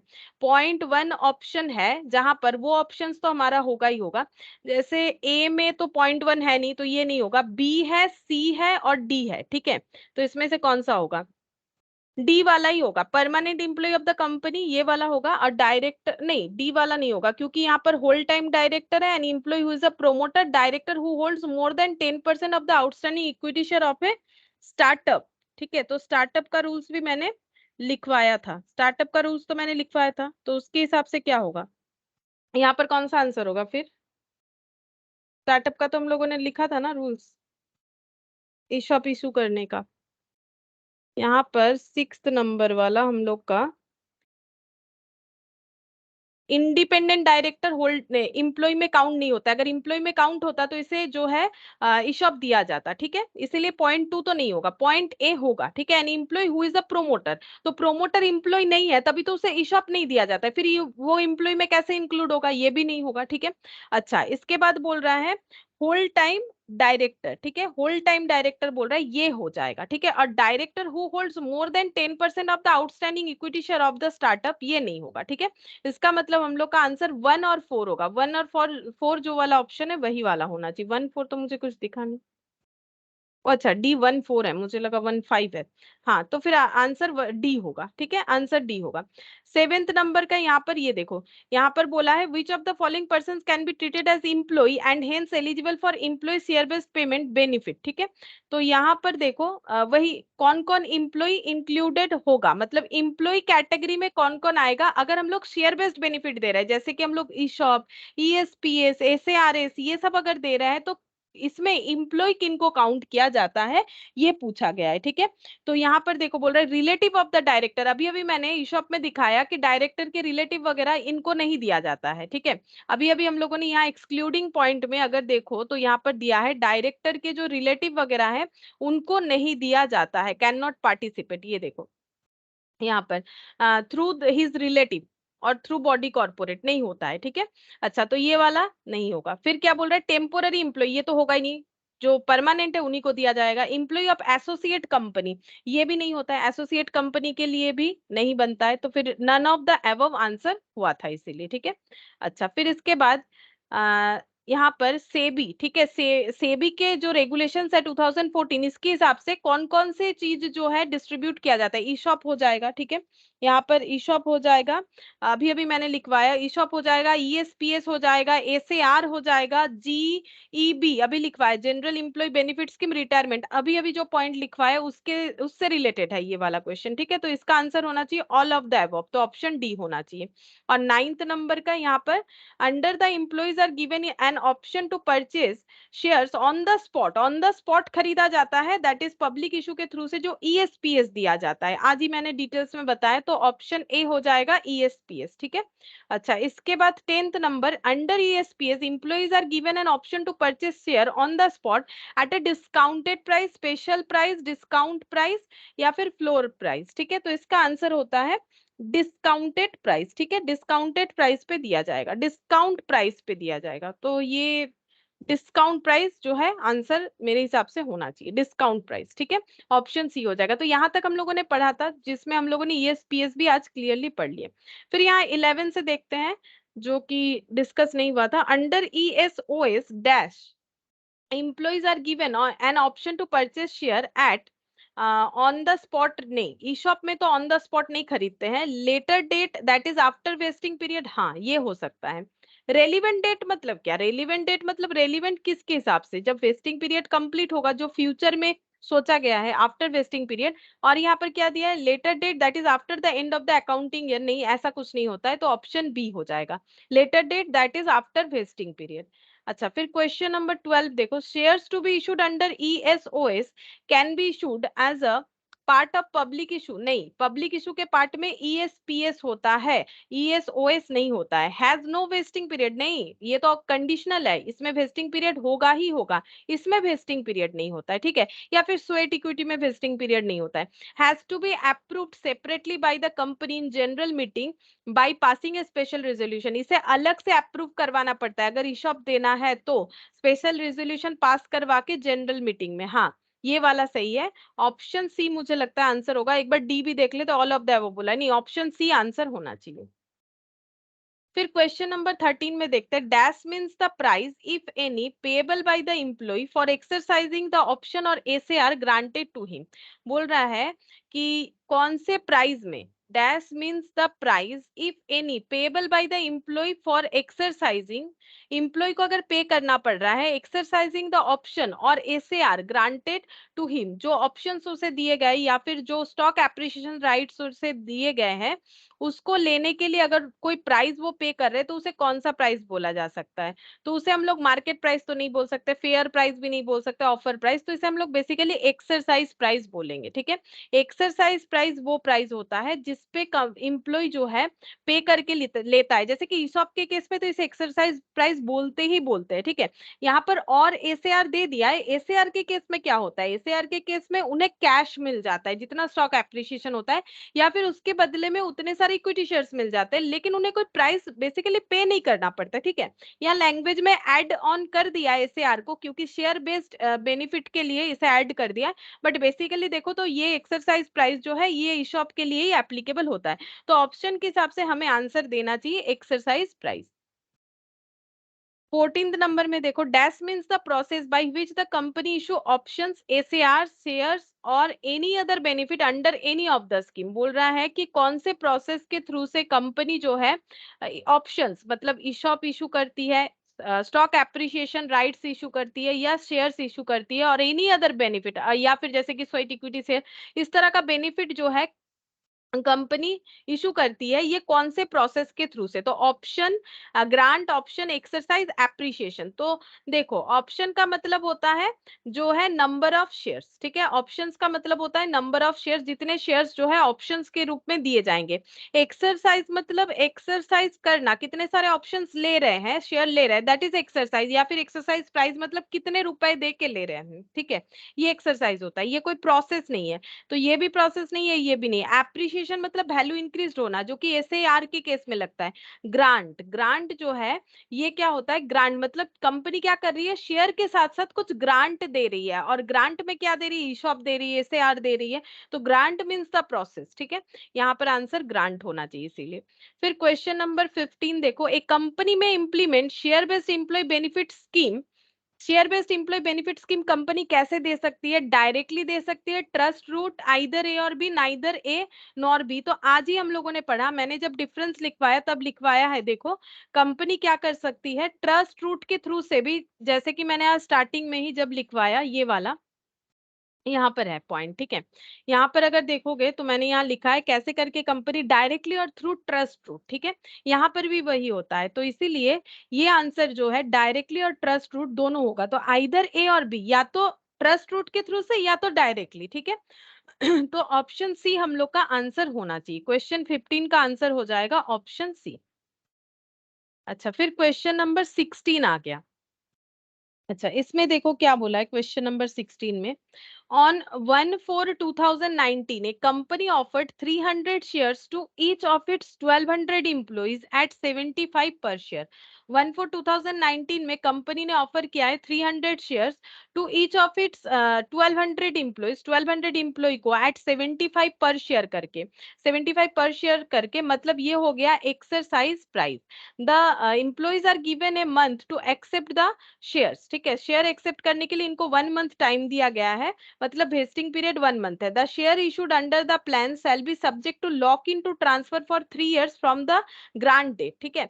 ग्रांट डेट से लेके 3 साल तक ये शेयर जो है लॉक इन पीरियड में रहेगा, मतलब इंप्लॉय चाहे तो किसी और को ये ट्रांसफर नहीं कर सकता है। The market price of the share on the grant date is 90 per share. तो जिस दिन कॉन्ट्रैक्ट हुआ था उस दिन मार्केट प्राइस था शेयर का 90 पर शेयर, और इंप्लॉय को 75 पे ऑफर किया गया था। Due to post vesting restrictions the fair value of shares issued under the plan is estimated at 84 per share. तो यहाँ पर वैल्यूअर को देके फेयर वैल्यू शेयर्स का किया गया है, that is 84। Up to 30th April 2019 50% of the employee accept the offer and paid 75 per shares। The face value of the shares is 10।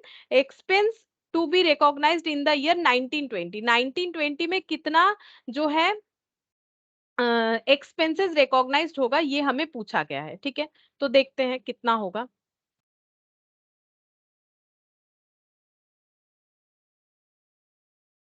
16, ठीक है।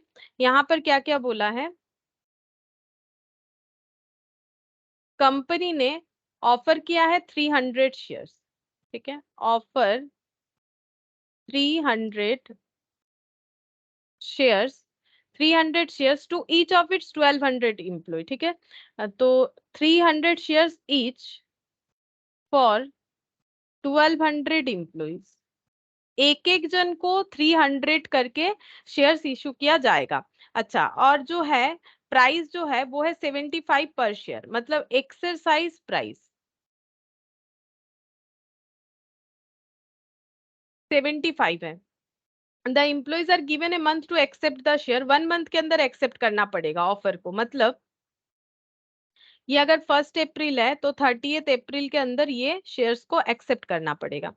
अच्छा, फिर उसके बाद बोल रहा है subject to lock in to transfer for 3 years from the grant date. Grant date से लेके 3 साल तक जो है ये शेयर्स जो है रेस्ट्रिक्शन पीरियड में रहेंगे, मतलब लॉक इन पीरियड हो जाएगा 3 years, ठीक है, 3 years लॉक इन पीरियड हो जाएगा।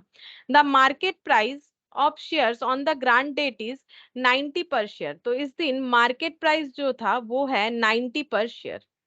अच्छा, उसके बाद यहाँ पर बोला है market price due to post vesting restrictions the fair value of shares issued under the plan is estimated at 84 per share. तो यहाँ पर जो है फेयर वैल्यू किया गया है और उसके हिसाब से शेयर्स का फेयर वैल्यू आया है 85 पर 84 पर शेयर्स करके फेयर वैल्यू निकल के आया है। ठीक है। अच्छा, इसके बाद बोल रहा है up to 30th April 2019 50% of the employee accept the offer and paid 75 per shares. ठीक है। तो यहाँ पर 50% ने जो है ऑप्शंस लिया। ठीक है, option exercised at the rate of 75, मतलब जो प्राइस था उसके बेसिस पे। The face value of the share is 10। ठीक है। तो यहाँ पर लिखते हैं फेस वैल्यू को नॉमिनल वैल्यू, बिकॉज यहाँ पर ऑलरेडी मैंने फेयर वैल्यू को एफ और एफ भी से लिख रखा है तो फिर समझ में नहीं आएगा। Expenses to be recognised in the year 1920। 1920 में कितना एक्सपेंसेस जो है हम लोग रिकॉग्नाइज करेंगे? तो ये 19 है, 2019। ठीक है। और ये भी है 2019। ये खत्म होगा 31st ऑफ मार्च 2020 में। तो बोला जा रहा है, मतलब ये 3 साल बाद नहीं, ये पहला वाला हम बोल रहे हैं। ठीक है। ये 3 साल बोला है, ये हम 31st मार्च 2020 लेते हैं, ये फर्स्ट ईयर हो जाएगा। ठीक है, ऐसे करके 3 साल रेस्ट्रिक्टेड रहेगा। 2 3। ठीक है, तो वो रेस्ट्रिक्शन का भी यहाँ पर कुछ काम भी नहीं है, हमारा ड्रॉ करने का जरूरत भी नहीं है। तो हमें बोला है कि कितना एक्सपेंसेस रिकॉग्नाइज्ड होगा। तो एक्सपेंसेस टू बी रिकॉग्नाइज्ड। तो एक्सपेंसेस हम लोग कैसे रिकॉर्ड करते हैं? एक्सपेंसेस हमें ऐसे रिकॉर्ड करना पड़ता है जितना ऑप्शंस जो है लिया जा रहा है। ठीक है। तो यहाँ पर देखो 50% ऑप्शंस जो है लिया जा रहा है, तो 1920 तक कितना रिकॉग्नाइज्ड होगा? तो 1200 का सॉरी 300 एम्प्लॉय में से 50% इंप्लॉई एक्सरसाइज कर रहे हैं ऑप्शन। ठीक है, मतलब 150 इंप्लॉई एक्सरसाइज कर रहे हैं और उनको देना पड़ेगा पर इंप्लॉई को 1200 करके शेयर्स। ठीक है। इनटू हमें करना पड़ेगा यहाँ पर जो इंट्रिंसिक वैल्यू निकल के आएगा, मतलब बेसिकली जो लॉस हो रहा है उस लॉस से हमें एक्सपेंसेस को रिकॉग्नाइज करना पड़ेगा। तो यहाँ पर नॉर्मली हम लोग लॉस कैसे देखते हैं? एक्सरसाइज प्राइस 50% होगा ना? 800, 800 क्या ना? 1200 50% হবে না? 1200 এমপ্লয়ি আছে তো। ও 1200 এমপ্লয়ি, আমি উল্টো করে দিয়েছি। হ্যাঁ তাই তো, 1200 এমপ্লয়ি হবে আর এখানে 300 শেয়ার হবে। আচ্ছা, শেয়ার 300, 1200, হ্যাঁ 1200 50% হবে। এটা 300 হয়ে যাবে। আচ্ছা, अब यहाँ पर हम लोग लॉस चेक करेंगे, तो लॉस कितना होगा? मार्केट प्राइस लॉस यहाँ पर देखते हैं, लॉस रिकॉर्ड कितना हो रहा है। मार्केट में जो प्राइस 90 है, हम लोग का एक्सरसाइज प्राइस 75 रखा है, तो यहाँ पर हो गया 15। और क्योंकि फेयर वैल्यू दिया हुआ है उस पे भी चेक करना पड़ेगा, तो फेयर वैल्यू माइनस हम लोग यहाँ पर करेंगे एक्सरसाइज प्राइस, तो कितना हो जाएगा? 9।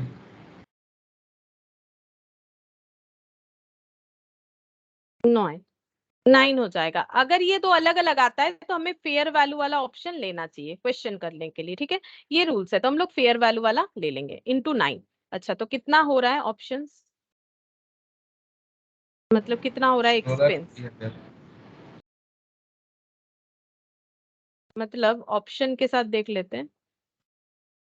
16 20 মানে এটা सी।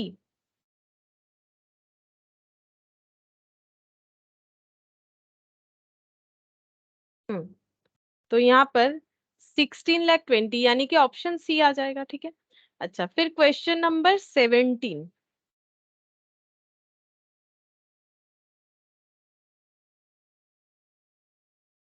इसमें क्या बोला है देखते हैं। X limited has its share capital divided into equity share of 10 each। ठीक है, इनके पास मतलब इनका नॉमिनल वैल्यू है शेयर का 10। On 1/1/20 it granted 20,000 employee stock option at 50 per share when the market price was 120 per share. Market price 120 है, note down करते हैं। मार्केट प्राइस है 120, नॉमिनल वैल्यू है, नॉमिनल वैल्यू है 10 और 50 पर शेयर करके ऑफर किया गया है, तो एक्सरसाइज प्राइस है 50। एक्सरसाइज प्राइस है 50। अच्छा, आगे देखते हैं। इम्प्लॉय कितने हैं? 20,000 इम्प्लॉय। 20,000 इम्प्लॉय स्टॉक ऑप्शंस दिया जाएगा। ठीक है, तो ईशॉप कितना सारा है?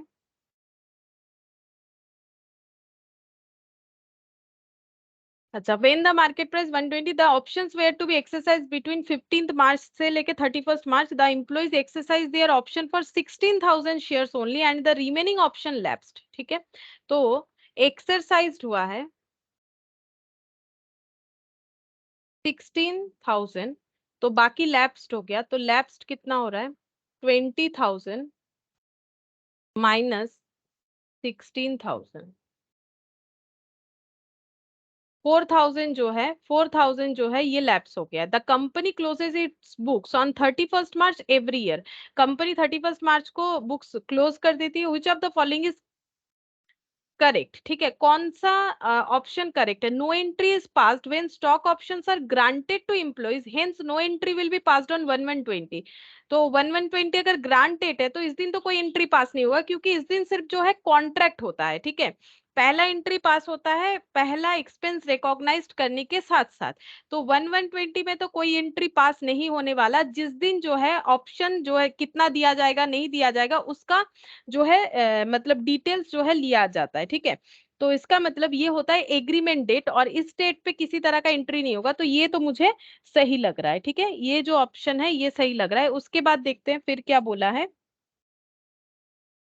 The difference 120 minus 50. अच्छा, ये किस चीज का डिफरेंस है? 120 माइनस 50 मतलब मार्केट वैल्यू और एक्सरसाइज प्राइस का डिफरेंस, जो कि 70 आ रहा है per share, is employee compensation expense. हाँ, यही वाला हम लोग इम्प्लॉय कंपेंसेशन एक्सपेंसेस के हिसाब से रिकॉर्ड करते हैं. And will be charge to profit and loss account for the number of option exercise, that is, यहाँ थोड़ा मिसप्रिंट है, दैट इज 16,000 शेयर्स बाई 11,20,000. बोल रहा है कि 16,000 शेयर्स जो कि एक्सरसाइज हुआ, इन पे जब हम लोग लॉस रिकॉर्ड करेंगे जो कि पीएल पे चार्ज करेंगे, उसका अमाउंट निकल के आएगा 11,20,000. क्या ये सही है? तो देख लेते हैं. 120 माइनस 50, 70 करके हमें रिकॉर्ड करना पड़ेगा. ठीक है, क्योंकि यही हम लोग का जो है लॉस होता है. तो 17 कितना हो जाएगा? 16 इंटू 112. हाँ, इतने से पीएल में जरूर चार्ज हो जाएगा. तो ये वैल्यू निकल के आता है 11,20,000. तो चेक करते हैं 11,20,000 हुआ है कि नहीं. हाँ, 11,20,000. तो ये सेकंड वाला ऑप्शन भी सही लग रहा है मुझे. फिर बोल रहा है securities premium will be credited bye 17,60,000. Securities premium जो है 17,70,000 से होगा कि नहीं. तो सिक्योरिटीज प्रीमियम कितना है, कैसे? नॉर्मली तो हम लोग मार्केट प्राइस से करते हैं. तो यहाँ पर भी देखते हैं मार्केट प्राइस और नॉमिनल वैल्यू का डिफरेंस 120 माइनस 10, तो यहाँ पर हो गया 110. और 110 इंटू कितना करना पड़ेगा? 110 इंटू अगर हम लोग 16,000 करेंगे तो हमें पता चल जाएगा कि सिक्योरिटीज प्रीमियम कितना है. ठीक है, तो यहाँ पर मल्टीप्लाई करने से कितना निकल के आएगा? 110 इंटू 16,000, 17,60,000. चेक करते हैं क्या यही वाला इन्होंने आंसर दिया है 17,60,000. हाँ, तो option D all of the above होना चाहिए. तो D all of the above. ठीक है, अच्छा फिर इसके बाद ये आंसर इसी का ही यहाँ पर गलती से आ गया, D all of the above. ठीक है, उसके बाद बोल रहा है क्वेश्चन नंबर 18. इसमें देखो क्या बोला है. 18 में बोला है a company has its share capital divided into shares of 10 each on 1/1/2016 it granted 5,000 employee stock option at 50 when the market price was 140. The options were to be exercised between 1st March 17 to 31st March 17. The company,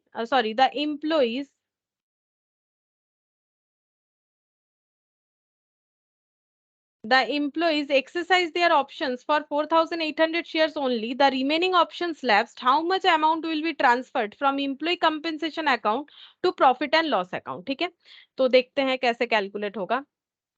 share capital जो है 10 rupees nominal value है इनका.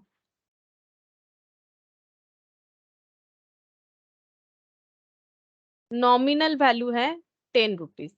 अच्छा, इसके बाद 1116 it granted 5,000 employee stock option at 50. 1116 में grant दिया गया है.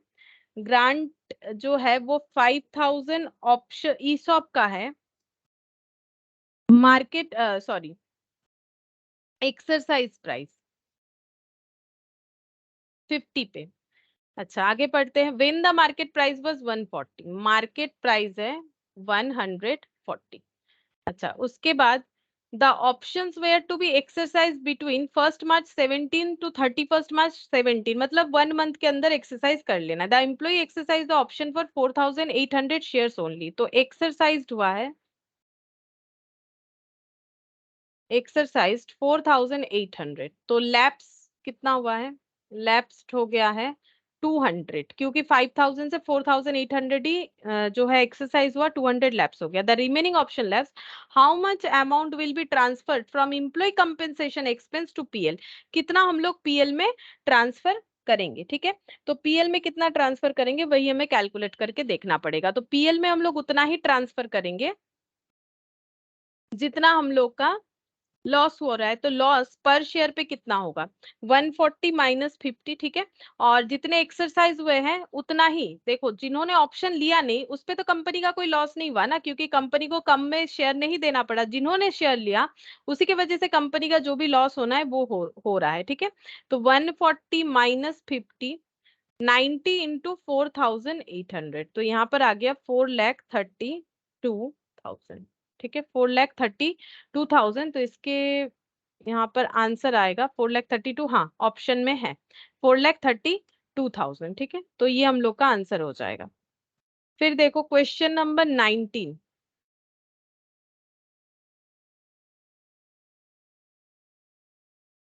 one for 2019, GP Limited offered 100 shares to each of its 500 employees at 50 per shares। तो पहले ये नोट डाउन कर लेते हैं, 1/4/19 को ऑफर किया गया है, offer 100 shares to each of 500 employee, ठीक है। फिर उसके बाद बोल रहा है जो एक्सरसाइज प्राइस है वो है ₹50, एक्सरसाइज प्राइस है ₹50। Employees are given a year to accept the offer, 1 year के अंदर ऑफर ले लेना है। Share issued under the plan shall be subject to a lock in on transfer for 3 years from the grant date, grant date से लेके 3 साल के अंदर ये शेयर्स कभी भी ट्रांसफर नहीं किए जा सकते हैं। The market price of the shares on the grant date is 60, ठीक है, मार्केट प्राइस 60 बता रहा है। Due to post vesting restriction on the transfer, जैसे ही कुछ रेस्ट्रिक्शन रहता है ना ट्रांसफर पे, जैसे कि लॉक इन पीरियड, तो शेयर का जो है फेयर वैल्यू किया जाता है। तो फेयर वैल्यू जो है वो 56 किया गया है, तो फेयर वैल्यू है, तो क्वेश्चन हमें समझ के करना पड़ेगा। फेयर वैल्यू जो है वो 50 किया गया है वैल्यूएशन करने के बाद। On 31st March 2020, 400 employee accept the offer and paid 50 per share, 400 accept और जो प्राइस है वही पे किया, ठीक है। और बोल रहा है एक्सपेंसेस टू बी रिकॉग्नाइज, तो अगर एक्सपेंसेस कितना हो जाएगा, बाकी लैप्स हो जाएगा, तो यहाँ पर देखते हैं एक्सपेंसेस कितना आएगा। एक्सपेंसेस टू बी रिकॉग्नाइज्ड और सिक्योरिटीज प्रीमियम अकाउंट कितने से क्रेडिट होगा, तो एक्सपेंसेस हमें कैसे देखना पड़ेगा, फेयर वैल्यू है तो फेयर वैल्यू से ही हमें एक्सरसाइज प्राइस का जो है यहाँ पर चेंजेस देखना पड़ेगा। एक सेकेंड, फेयर वैल्यू 56 है, मैंने कितना लिखा है 50 लिख दिया है, 56 होगा फेयर वैल्यू, 56, 56 माइनस 50 इंटू 400, 400 400 क्या है, 400 इम्प्लॉइज, और एक एक इम्प्लॉय को कितना करके शेयर दिया जाएगा, 100 शेयर्स, तो 400 इम्प्लॉय को 400 इंटू 100 शेयर्स दिया जाएगा। तो आंसर हो जाएगा 6 इंटू 4, मतलब 2,40,000, ठीक है। एक्सपेंसेस टू बी रिकॉग्नाइज्ड हो जाएगा 2,40,000, देखते हैं ऑप्शन में 2,40,000 है कि नहीं। तो 2,40,000 पहला एक्सपेंस, हाँ ऐसे तो दो ऑप्शन है, फिर हमें देखना पड़ेगा ये दोनों में से सही कौन सा होगा। सिक्योरिटीज प्रीमियम में कितना जाएगा, तो यहाँ पर लिखते हैं सिक्योरिटीज प्रीमियम में कितना जाएगा। तो नॉमिनल वैल्यू शेयर का कितना है, नॉमिनल वैल्यू है शेयर का, कुछ बोला नहीं है तो 10 रुपीज, ठीक है। मार्केट जब फेयर वैल्यू है ना तो फेयर वैल्यू से कंपेयर करना पड़ेगा, तो 400 इंटू 100, तो ये कितना हो जाएगा 46। यहाँ पर कुछ बोला है शेयर का नॉमिनल वैल्यू के बारे में, देख लो।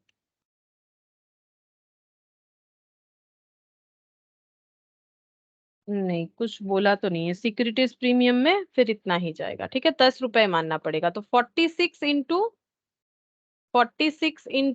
4, यानी कि 184 और 4 टाइम्स 0। देखते हैं ऐसा कोई आंसर है या नहीं। 184, 184 और 4 टाइम्स 0। हाँ ठीक है, तो फिर ऑप्शन बी आंसर आ रहा है, ठीक है, ऑप्शन बी आंसर होगा। ये देखो, ऑप्शन बी आंसर होगा, 2,40,000 और 18,40,000।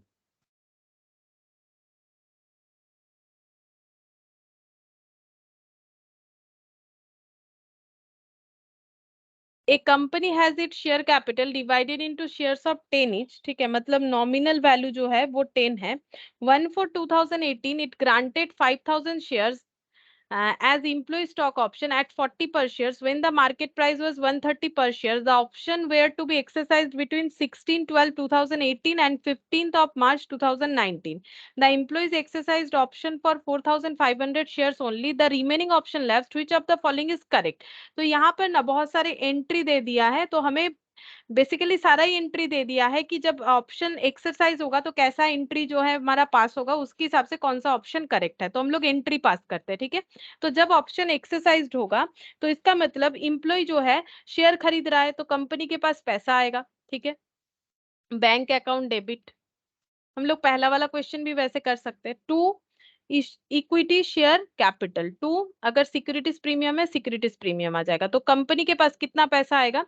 कितने ऑप्शन एक्सरसाइज हो रहे हैं, 4,500 शेयर्स जो है लिए जा रहे हैं, और कितना ऑफर प्राइस था इनके लिए, 40 पर शेयर्स, ठीक है, 4,500 इंटू 40,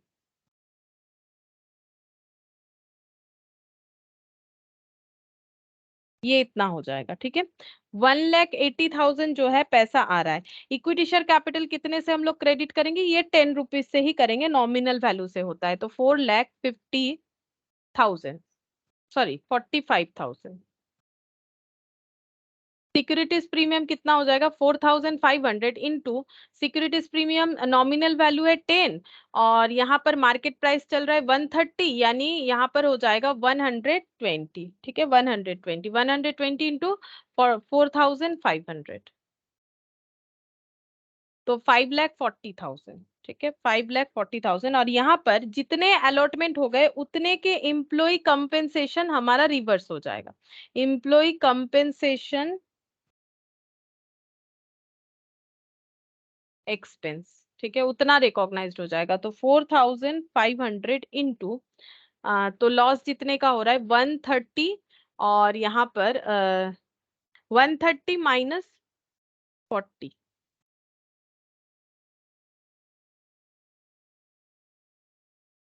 130 माइनस 40, तो लॉस पर शेयर 90 इंटू 4,500, 4,05,000, ठीक है। अब चेक करते हैं ऑप्शंस हमारे पास क्या क्या दिया गया था। तो ऑप्शंस में हमें बोला गया था bank account will be debited by 5,85,000, bank account will be debited by 5,85,000, नहीं ऐसा तो नहीं है। बैंक अकाउंट तो मेरा 1,80,000 से डेबिट हुआ है, तो ये तो नहीं होगा। Equity share capital will be credited by 5,00,000, equity share capital will be credited by 5,40,000 हुआ है। और securities premium account will be credited by 5,40,000, securities premium 5,00,000, हाँ ये सही है, सिक्योरिटीज प्रीमियम 5,40,000 से जो है यहाँ पर क्रेडिट होगा। फिर बोल रहा है ऑल ऑफ द एबव, ठीक है, तो मुझे तो एक ही आंसर सही आया यहाँ पर, सिर्फ ये वाला C, securities premium account will be credited by 5,40,000, बाकी सारे ऑप्शंस गलत आए। तो देखते हैं आंसर क्या है। Securities premium account will be credited by 5,40,000, यही वाला आंसर होगा। अच्छा,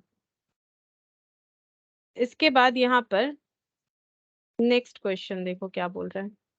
On 1/1/2016, Tulip offered 100 shares of 100 shares of 10 each to each of its 500 employees at 30 per share. The employees were given time up to 31st March 16 to accept the offer. The share issued under ESOP shall be,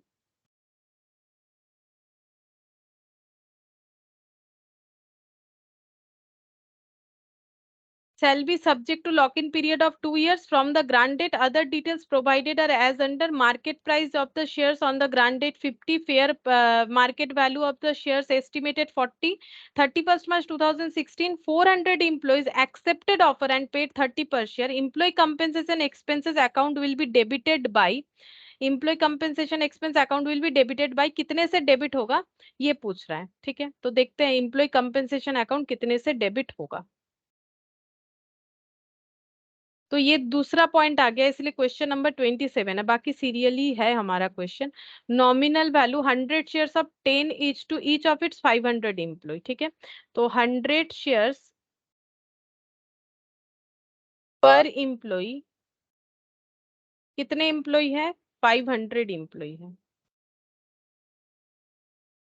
500 employ है। अच्छा, इसके बाद 10 each shares का value है, nominal value है ₹10, ठीक है। Shares का नॉमिनल वैल्यू है ₹10। एम्प्लॉयज एट 30 पर शेयर, ठीक है, ऑफर किया गया है, मतलब एक्सरसाइज प्राइस है 30 per share, exercise price है 30 per share. The employees are given time up to 31st March 16 to accept the offer. The share issued under ESOP shall be subject to lock-in period 2 years from the grant date. Other details: market price on the grant date 50, market price है 50। अच्छा, fair value of shares is estimated 40 पर shares. अब यहाँ पर fair value दिया है, तो इसी को लेके हमें करना है, मार्केट वैल्यू से नहीं करना है। On 31st March 2016, 400 employee accept the offer and paid 30 per share, ठीक है। 400 employee accept the offer, 30 पर शेयर करके पे कर दिया है, जो कि पे करना था, ठीक है, जो कि पे करना था। हम लोग को पूछा गया है कि कितने से एम्प्लॉय कंपेंसेशन अकाउंट डेबिट होगा। ऑप्शन हम लोग के पास 4 ऑप्शंस है, तो कितने से डेबिट होगा? 400 एम्प्लॉय ने एक्सेप्ट किया है, पर एम्प्लॉय को 100 करके शेयर दिया जाएगा, इंटू 40 माइनस 30, ₹10, ठीक है। तो ये हो गया 400,000, ये वैल्यू आना चाहिए, ठीक है। 4 लाख, 4 लाख आंसर आना चाहिए। तो देखते हैं, हाँ 4 लाख ऑप्शन ए है। चलो ऑप्शन ए आंसर सही हो रहा है, ठीक है। फिर बोल रहा है S limited grants 1000 option to its employee on 1/4/2010 at 60। इन्होंने ₹60 में ऑफर किया है, लिखते हैं 1000 ऑप्शन एट 60, मतलब ये है exercise price. 1000 option at 60, the vesting period is 2.5 years, the maximum exercise period is 1 year. तो vesting period 2.5। अच्छा, इसके बाद है मैक्सिमम एक्सरसाइज ऑप्शन पीरियड है 1 ईयर, मार्केट प्राइस 90,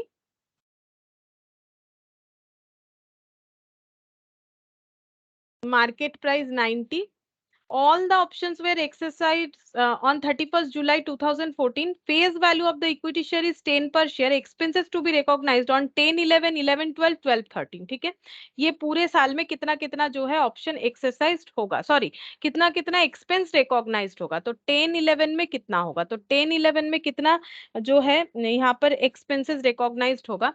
तो एक्सपेंसेस कितना हो रहा है यहाँ पर? मार्केट प्राइस माइनस जो है ऑफर प्राइस, ये लॉस है। और सारे ऑप्शंस एक्सरसाइज्ड हो रहे हैं, तो 1000 ऑप्शंस, ठीक है। तो पहला कितना हो जाएगा? 30। और अच्छा, यहाँ पर डिवाइडेड बाई होगा 2.5, क्योंकि 2.5 का वेस्टिंग पीरियड है, जिसमें से हम लोग पहले साल का रिकॉग्नाइज्ड करें तो इंटू 1, ठीक है। तो जितना आ रहा है डिवाइडेड बाई 2.5 कर लेंगे, तो ये आ रहा है 30, ये डिवाइडेड बाई 2.5, तो ये आ रहा है 12,000, पहला साल का 12,000। फिर 11, 12 बोला होगा, देखो फिर 11, 12 जो हम लोगों ने लास्ट दिन एक कंप्लीट क्वेश्चन किया था, वहां पर हम लोगों ने देखा था कि कैसे करके रिकॉग्नाइज करना पड़ता है 11, 12। तो 11, 12 का हम लोग कैसे करेंगे? सेम वही 90 minus 60 into 1000 divided by 2.5 into 2 करने पे हम लोग यहाँ 2 साल का ले रहे हैं, तो फिर उतना जितना ऑलरेडी रिकॉग्नाइज्ड हो चुका है वो लेस कर देना पड़ेगा, ठीक है। तो यहाँ पर हो जाएगा हम लोग का 30,000 मतलब 12,000 इंटू 2, 24,000 से 12,000 लेस हो जाएगा, तो अगेन 12,000 आ जाएगा, ठीक है, और लास्ट वाला मतलब 12 13, ठीक है, लास्ट वाला है 12 13, इस पे कितना होगा? तो इस पे हो जाएगा 90 माइनस 60, लॉस तो उतना ही पर शेयर पे हो रहा है, into 1000 divided by 2.5 into 2.5 minus 12,000 और 12,000, 24,000 ऑलरेडी रिकॉग्नाइज्ड हो चुका है। तो इस पे आंसर हम लोग का आएगा 30,000 माइनस 24,000 यानी 6,000। ये 30,000 आ रहा है ना, 2.5 कैंसिल, ये यहाँ नीचे होता है टोटल वेस्टिंग पीरियड, ऊपर होता है एक्सपायर्ड पीरियड। तो ये पहले साल एक ही साल एक्सपायर्ड हो, उसके बाद 2 साल, उसके बाद 2.5 साल एक्सपायर्ड हो गया। तो इसका मतलब अभी हम लोग का ये 30, ये हो रहा है 30,000, 2.5 कैंसिल आउट, माइनस हो जाएगा एक्सपेंसेस ऑलरेडी रिकॉग्नाइज्ड। तो 2 साल में 12,000 12,000 24,000 एक्सपेंस ऑलरेडी रिकॉग्नाइज्ड है, तो 60,000 6,000 हुआ, ठीक है। तो 12 12 एंड 6,000, देखते हैं कोई ऑप्शन है? ऑप्शन सी चेक करते हैं, ऑप्शन सी ही आंसर होगा, ठीक है। अच्छा, फिर नेक्स्ट देखते हैं question number 29।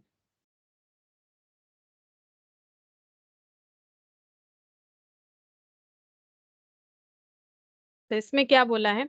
Reliance limited grants 1,000 employee stock option on 1/4/2012 at 40, ठीक है। तो 1,000 ऑप्शंस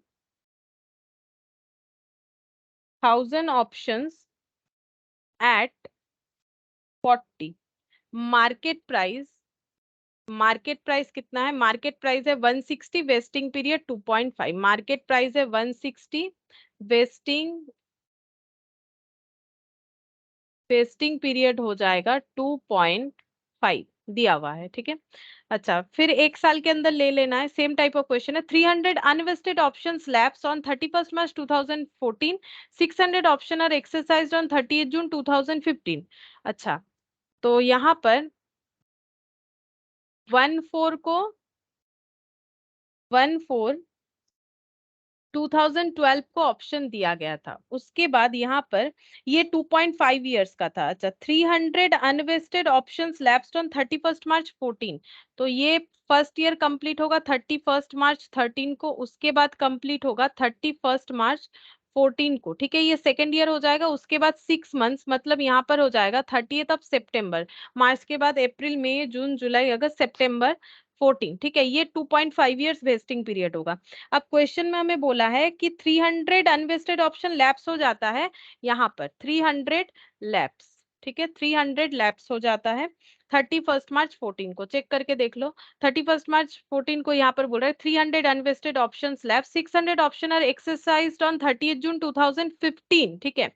यहाँ पर लिखते हैं 30 जून 15 को एक्सरसाइज हुआ है, क्योंकि एक्सरसाइज करने के लिए एक साल दिया गया था ना, तो इसके बाद से एक साल, तो एक्सरसाइज किया गया है 600 ऑप्शंस।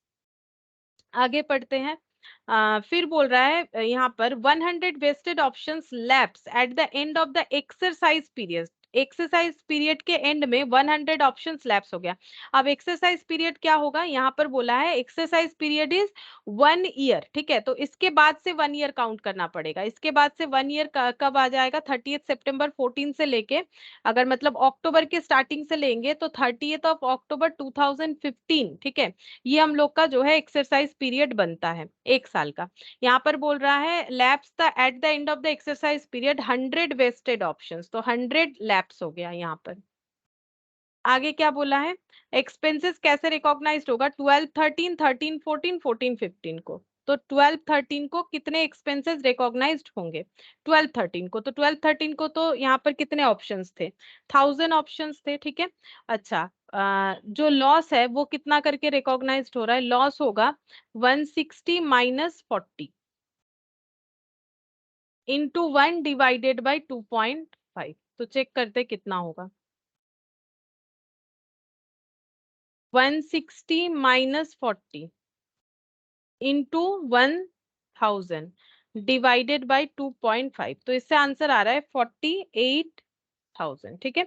12 13 का ऑप्शन आ रहा है 48,000। अच्छा, उसके बाद कौन सा ईयर बोला है? 13 14, तो 13 14 में चेक करते कितना हो जाएगा। 13 14 में क्या कुछ लैप्स हुआ है? हाँ हुआ है, 300 ऑप्शन लैप्स हो गया है। मतलब 700 into 160 - 40 into 2 divided by 2.5 minus 48,000 तो इसका कितना आ जाएगा, 160 minus 40 into 700 into 2 divided by 2.5 minus 48,000। तो ये आ रहा है 19,200।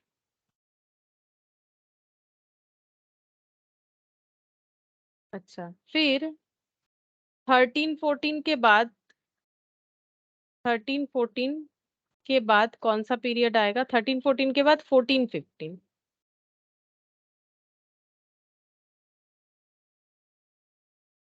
15 यहाँ पर खत्म होगा, ठीक है। अच्छा, 15 के बाद 100 ऑप्शंस जो है, 31 मार्च को 15 हमारा कंप्लीट हो जाएगा, उसके बाद 100 ऑप्शंस लैप्स्ड हुआ है। तो यहाँ पर कितने बचेंगे फिर, 700 जो है, 700 में से, एक सेकेंड, यहाँ पर at the end of exercise period expenses to be recognise 12-13। अच्छा ठीक है, तो ये वाला तो हम लोग का सही बना है। 48,000 ये हो गया 2/2.5। यहाँ पर 700 ऑप्शंस जो है, 1000 में से 300 ऑप्शन चला गया, तो 700 ही होगा, ठीक है। तो यहाँ पर 14-15 में कितना आएगा, क्योंकि क्वेश्चन बोल रहा है expenses to be record lapse at the end of the exercise period, 100 vested options lapsed on the end of the exercise period, और हम लोग का रिकॉर्डिंग जो है ईयर वाइज हमें करने के लिए बोल रहा है 14-15 का। तो 14 का ईयर स्टार्ट होगा 1 अप्रैल से और खत्म होगा 31 मार्च 15 को। तो 31 मार्च 15 को अगर खत्म होगा तो इसका मतलब इसके पहले ही खत्म हो जाएगा। ये तो जून आ रहा है, मार्च, मतलब 700 ऑप्शन ही रहने चाहिए, इसका तो इम्पैक्ट नहीं आ रहा है।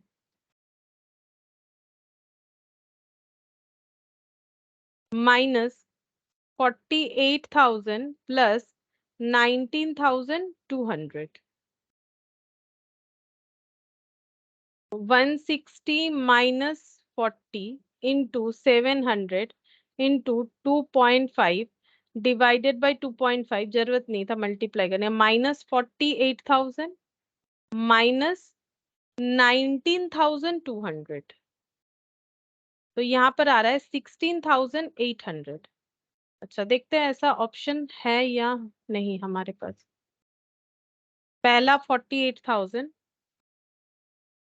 अच्छा 48,000 वाला तो एक ही ऑप्शन है, ऑप्शन डी, लेकिन मेरा तो दो बाकी मैच नहीं हुआ, 48 और 24 लेना पड़ेगा।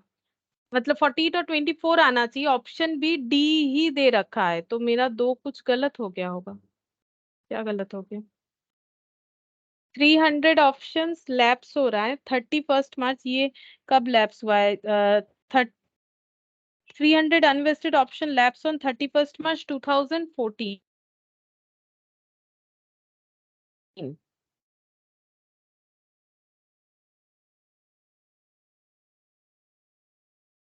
एक्सपेंसेस टू बी रिकॉग्नाइज्ड, ये ईयर एंड में लैप्स हुआ है, तो ठीक है, 2 डिवाइडेड बाई, सही तो किया है मैंने, 700 into 120 into 2 divided by 2.5 minus 48,000, 19,200 आ रहा है। ম্যাম এটা তো নেক্সট ইয়ারে গিয়ে ল্যাপস করছে, তাহলে ওই এই ইয়ারটা তো 1000 হবে না? হ্যাঁ, এটা ইয়ার এন্ডে হচ্ছে, তাহলে ততদিন পর্যন্ত তো 1000ই থাকবে। হ্যাঁ, 1000ই থাকবে, তো 1000 হলে 48,000 আসছে না? 48,000 আসছে। আচ্ছা, মানে এটা ডবল হয়ে গেলে তবে এটা 48,000 হবে। আচ্ছা, তাহলে এখানে 700 হয়ে যাবে, 700, তাহলে এখানে মাইনাস 48 আর 48, 96, 1,40,000 মাইনাস 96, এটা কত আসছে,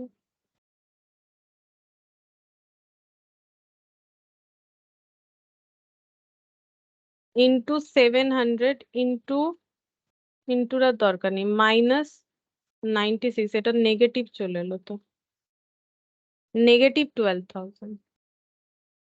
আচ্ছা, -12,000 আসছে, তো এদের আনসার আছে 24,000।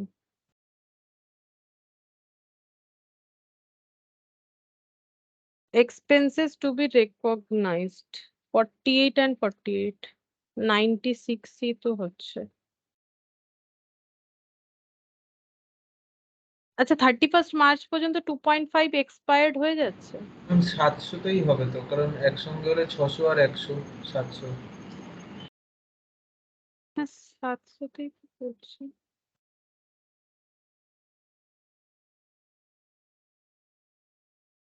সেভেন হান্ড্রেডটাই করলাম তো, 700 ইন্টু, সরি ম্যাম, 700 বলছি, 600তে তো হবে, কারণ ওটা তো ইয়ার পরের ইয়ারে বলছে আবার। হ্যাঁ 14-15-তে বলছে, ততদিনে আমার তো 1000 এখানে ল্যাপস হয়েছে 300, ম্যাম মানে 30 এটা 6 পরের থেকে যদি ইয়ারে হয় বলছে তাহলে সেটা ওটা ঠিক, পরের কিন্তু ইয়ারই চলে, তাহলে তো শুধু 600তে করতে হবে, কারণ ওটা তো 30 10 15 বলছে, এক বছরের বেশি হয়ে যাচ্ছে। ও হ্যাঁ, এক্সারসাইজ পিরিয়ডের ওখানে গিয়ে হচ্ছে, তাহলে হ্যাঁ এটাও এখানে রিডিউস হবে, 600তে হবে, হ্যাঁ 600 ইন্টু 120 মাইনাস হাজার আসছে ম্যাম। 24, হ্যাঁ 24,000।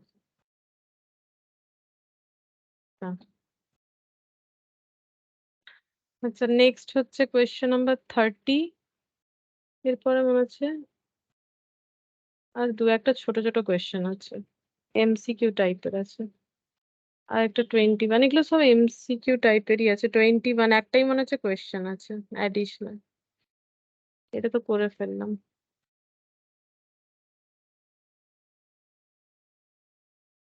ঠিক আছে, এটা হয়ে গেছে এই সবটা, তো এটা বাকিটা হচ্ছে নেক্সট দিন করিয়ে দেবো, একটু ডিসকাস করে দেবো, আজকে পুরোটা তো কমপ্লিট করতে গেলে হবে না। 30 36 না, অনেকগুলোই আছে। अच्छा देखिए करिए दी हो जाए मैंने से।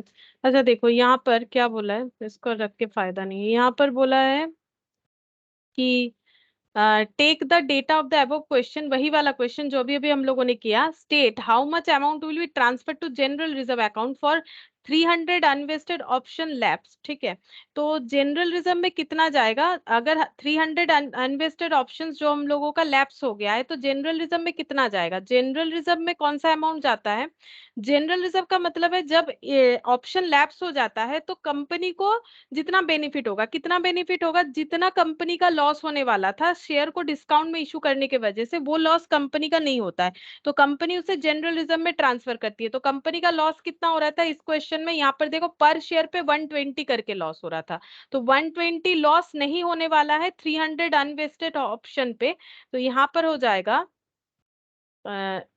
इंट्रिंसिक वैल्यू पे होगा, या फिर जो शेयर प्राइस 160 है मार्केट प्राइस, यहाँ पर 120 लॉस,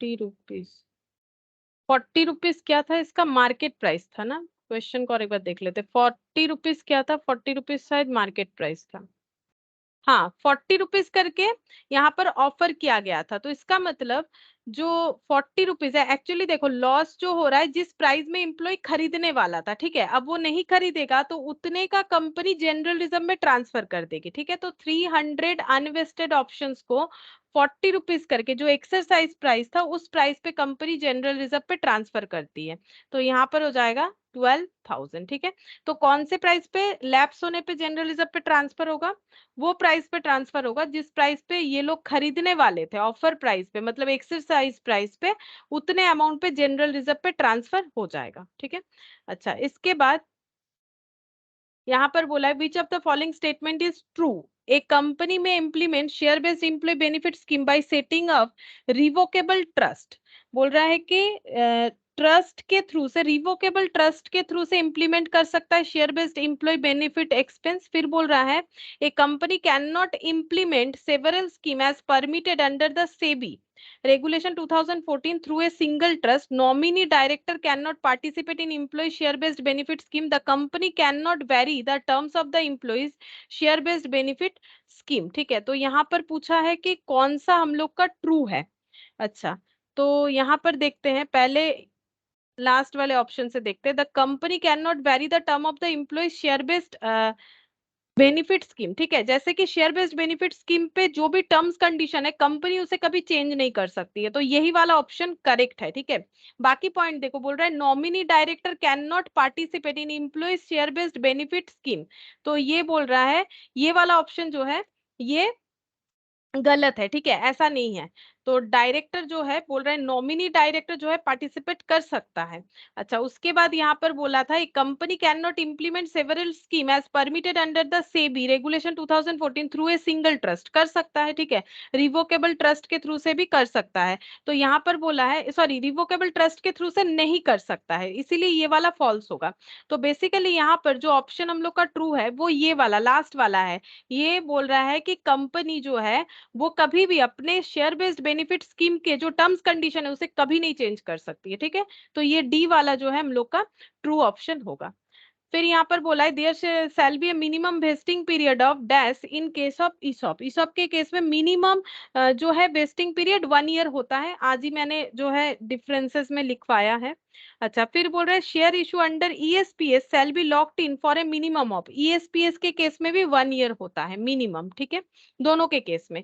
फिर बोल रहा है where the right to obtain shares or stock options expired unexercised, the balance standing to the credit of the employee stock option outstanding account should be transferred to। बोल रहा है कि अगर जो राइट्स है वो शेयर्स या स्टॉक ऑप्शन के केस में वो एक्सपायर्स हो रहा है या फिर अनएक्सपायर्ड है, मतलब अनएक्सरसाइज है, मतलब लैप्स हो गया या फिर वो डेट चला गया, किसी ने एक्सरसाइज नहीं किया, balance standing to the credit of employee stock option outstanding, employee stock option outstanding का जो बैलेंस है वो कहाँ पर ट्रांसफर होगा। ठीक है, वो नॉर्मली हम लोग बोलते हैं कि जनरल रिजर्व में ट्रांसफर होता है, तो यहाँ पर आंसर मुझे जनरल रिजर्व ही देना पड़ेगा। ठीक है, आंसर हो जाएगा जनरल रिजर्व, जनरल रिजर्व में ये ट्रांसफर होता है। ठीक है, अभी जो मैंने एकदम स्टार्टिंग वाला क्वेश्चन अभी थोड़ी देर पहले जो मैंने किया 300 इंटू 40 करके, वही वाला, कि जो भी लॉस होता है, मतलब जो अनएक्सरसाइज्ड ऑप्शन होता है, जो लैप्स हो जाता है, उससे कंपनी का जो बेनिफिट होता है कंपनी उसे जनरल रिजर्व में ट्रांसफर कर देती है। फिर यहाँ पर बोला है employee stock option outstanding account is transitional in nature and is ultimately transfer to general reserve होगा। ठीक है, यहाँ एनी ऑफ द अबव दिया, but preferable answer general reserve ही होता है। फिर बोल रहा है dash is the excess of the market price of the share under ESOS over the exercise price of the option. Option का जो प्राइस दिया गया और मार्केट प्राइस जो दिया गया उन दोनों के जो डिफरेंस है उसे बोला जाता है इंट्रिंसिक वैल्यू। ठीक है, आज ही बोला था, उसे बोला जाता है इंट्रिंसिक वैल्यू।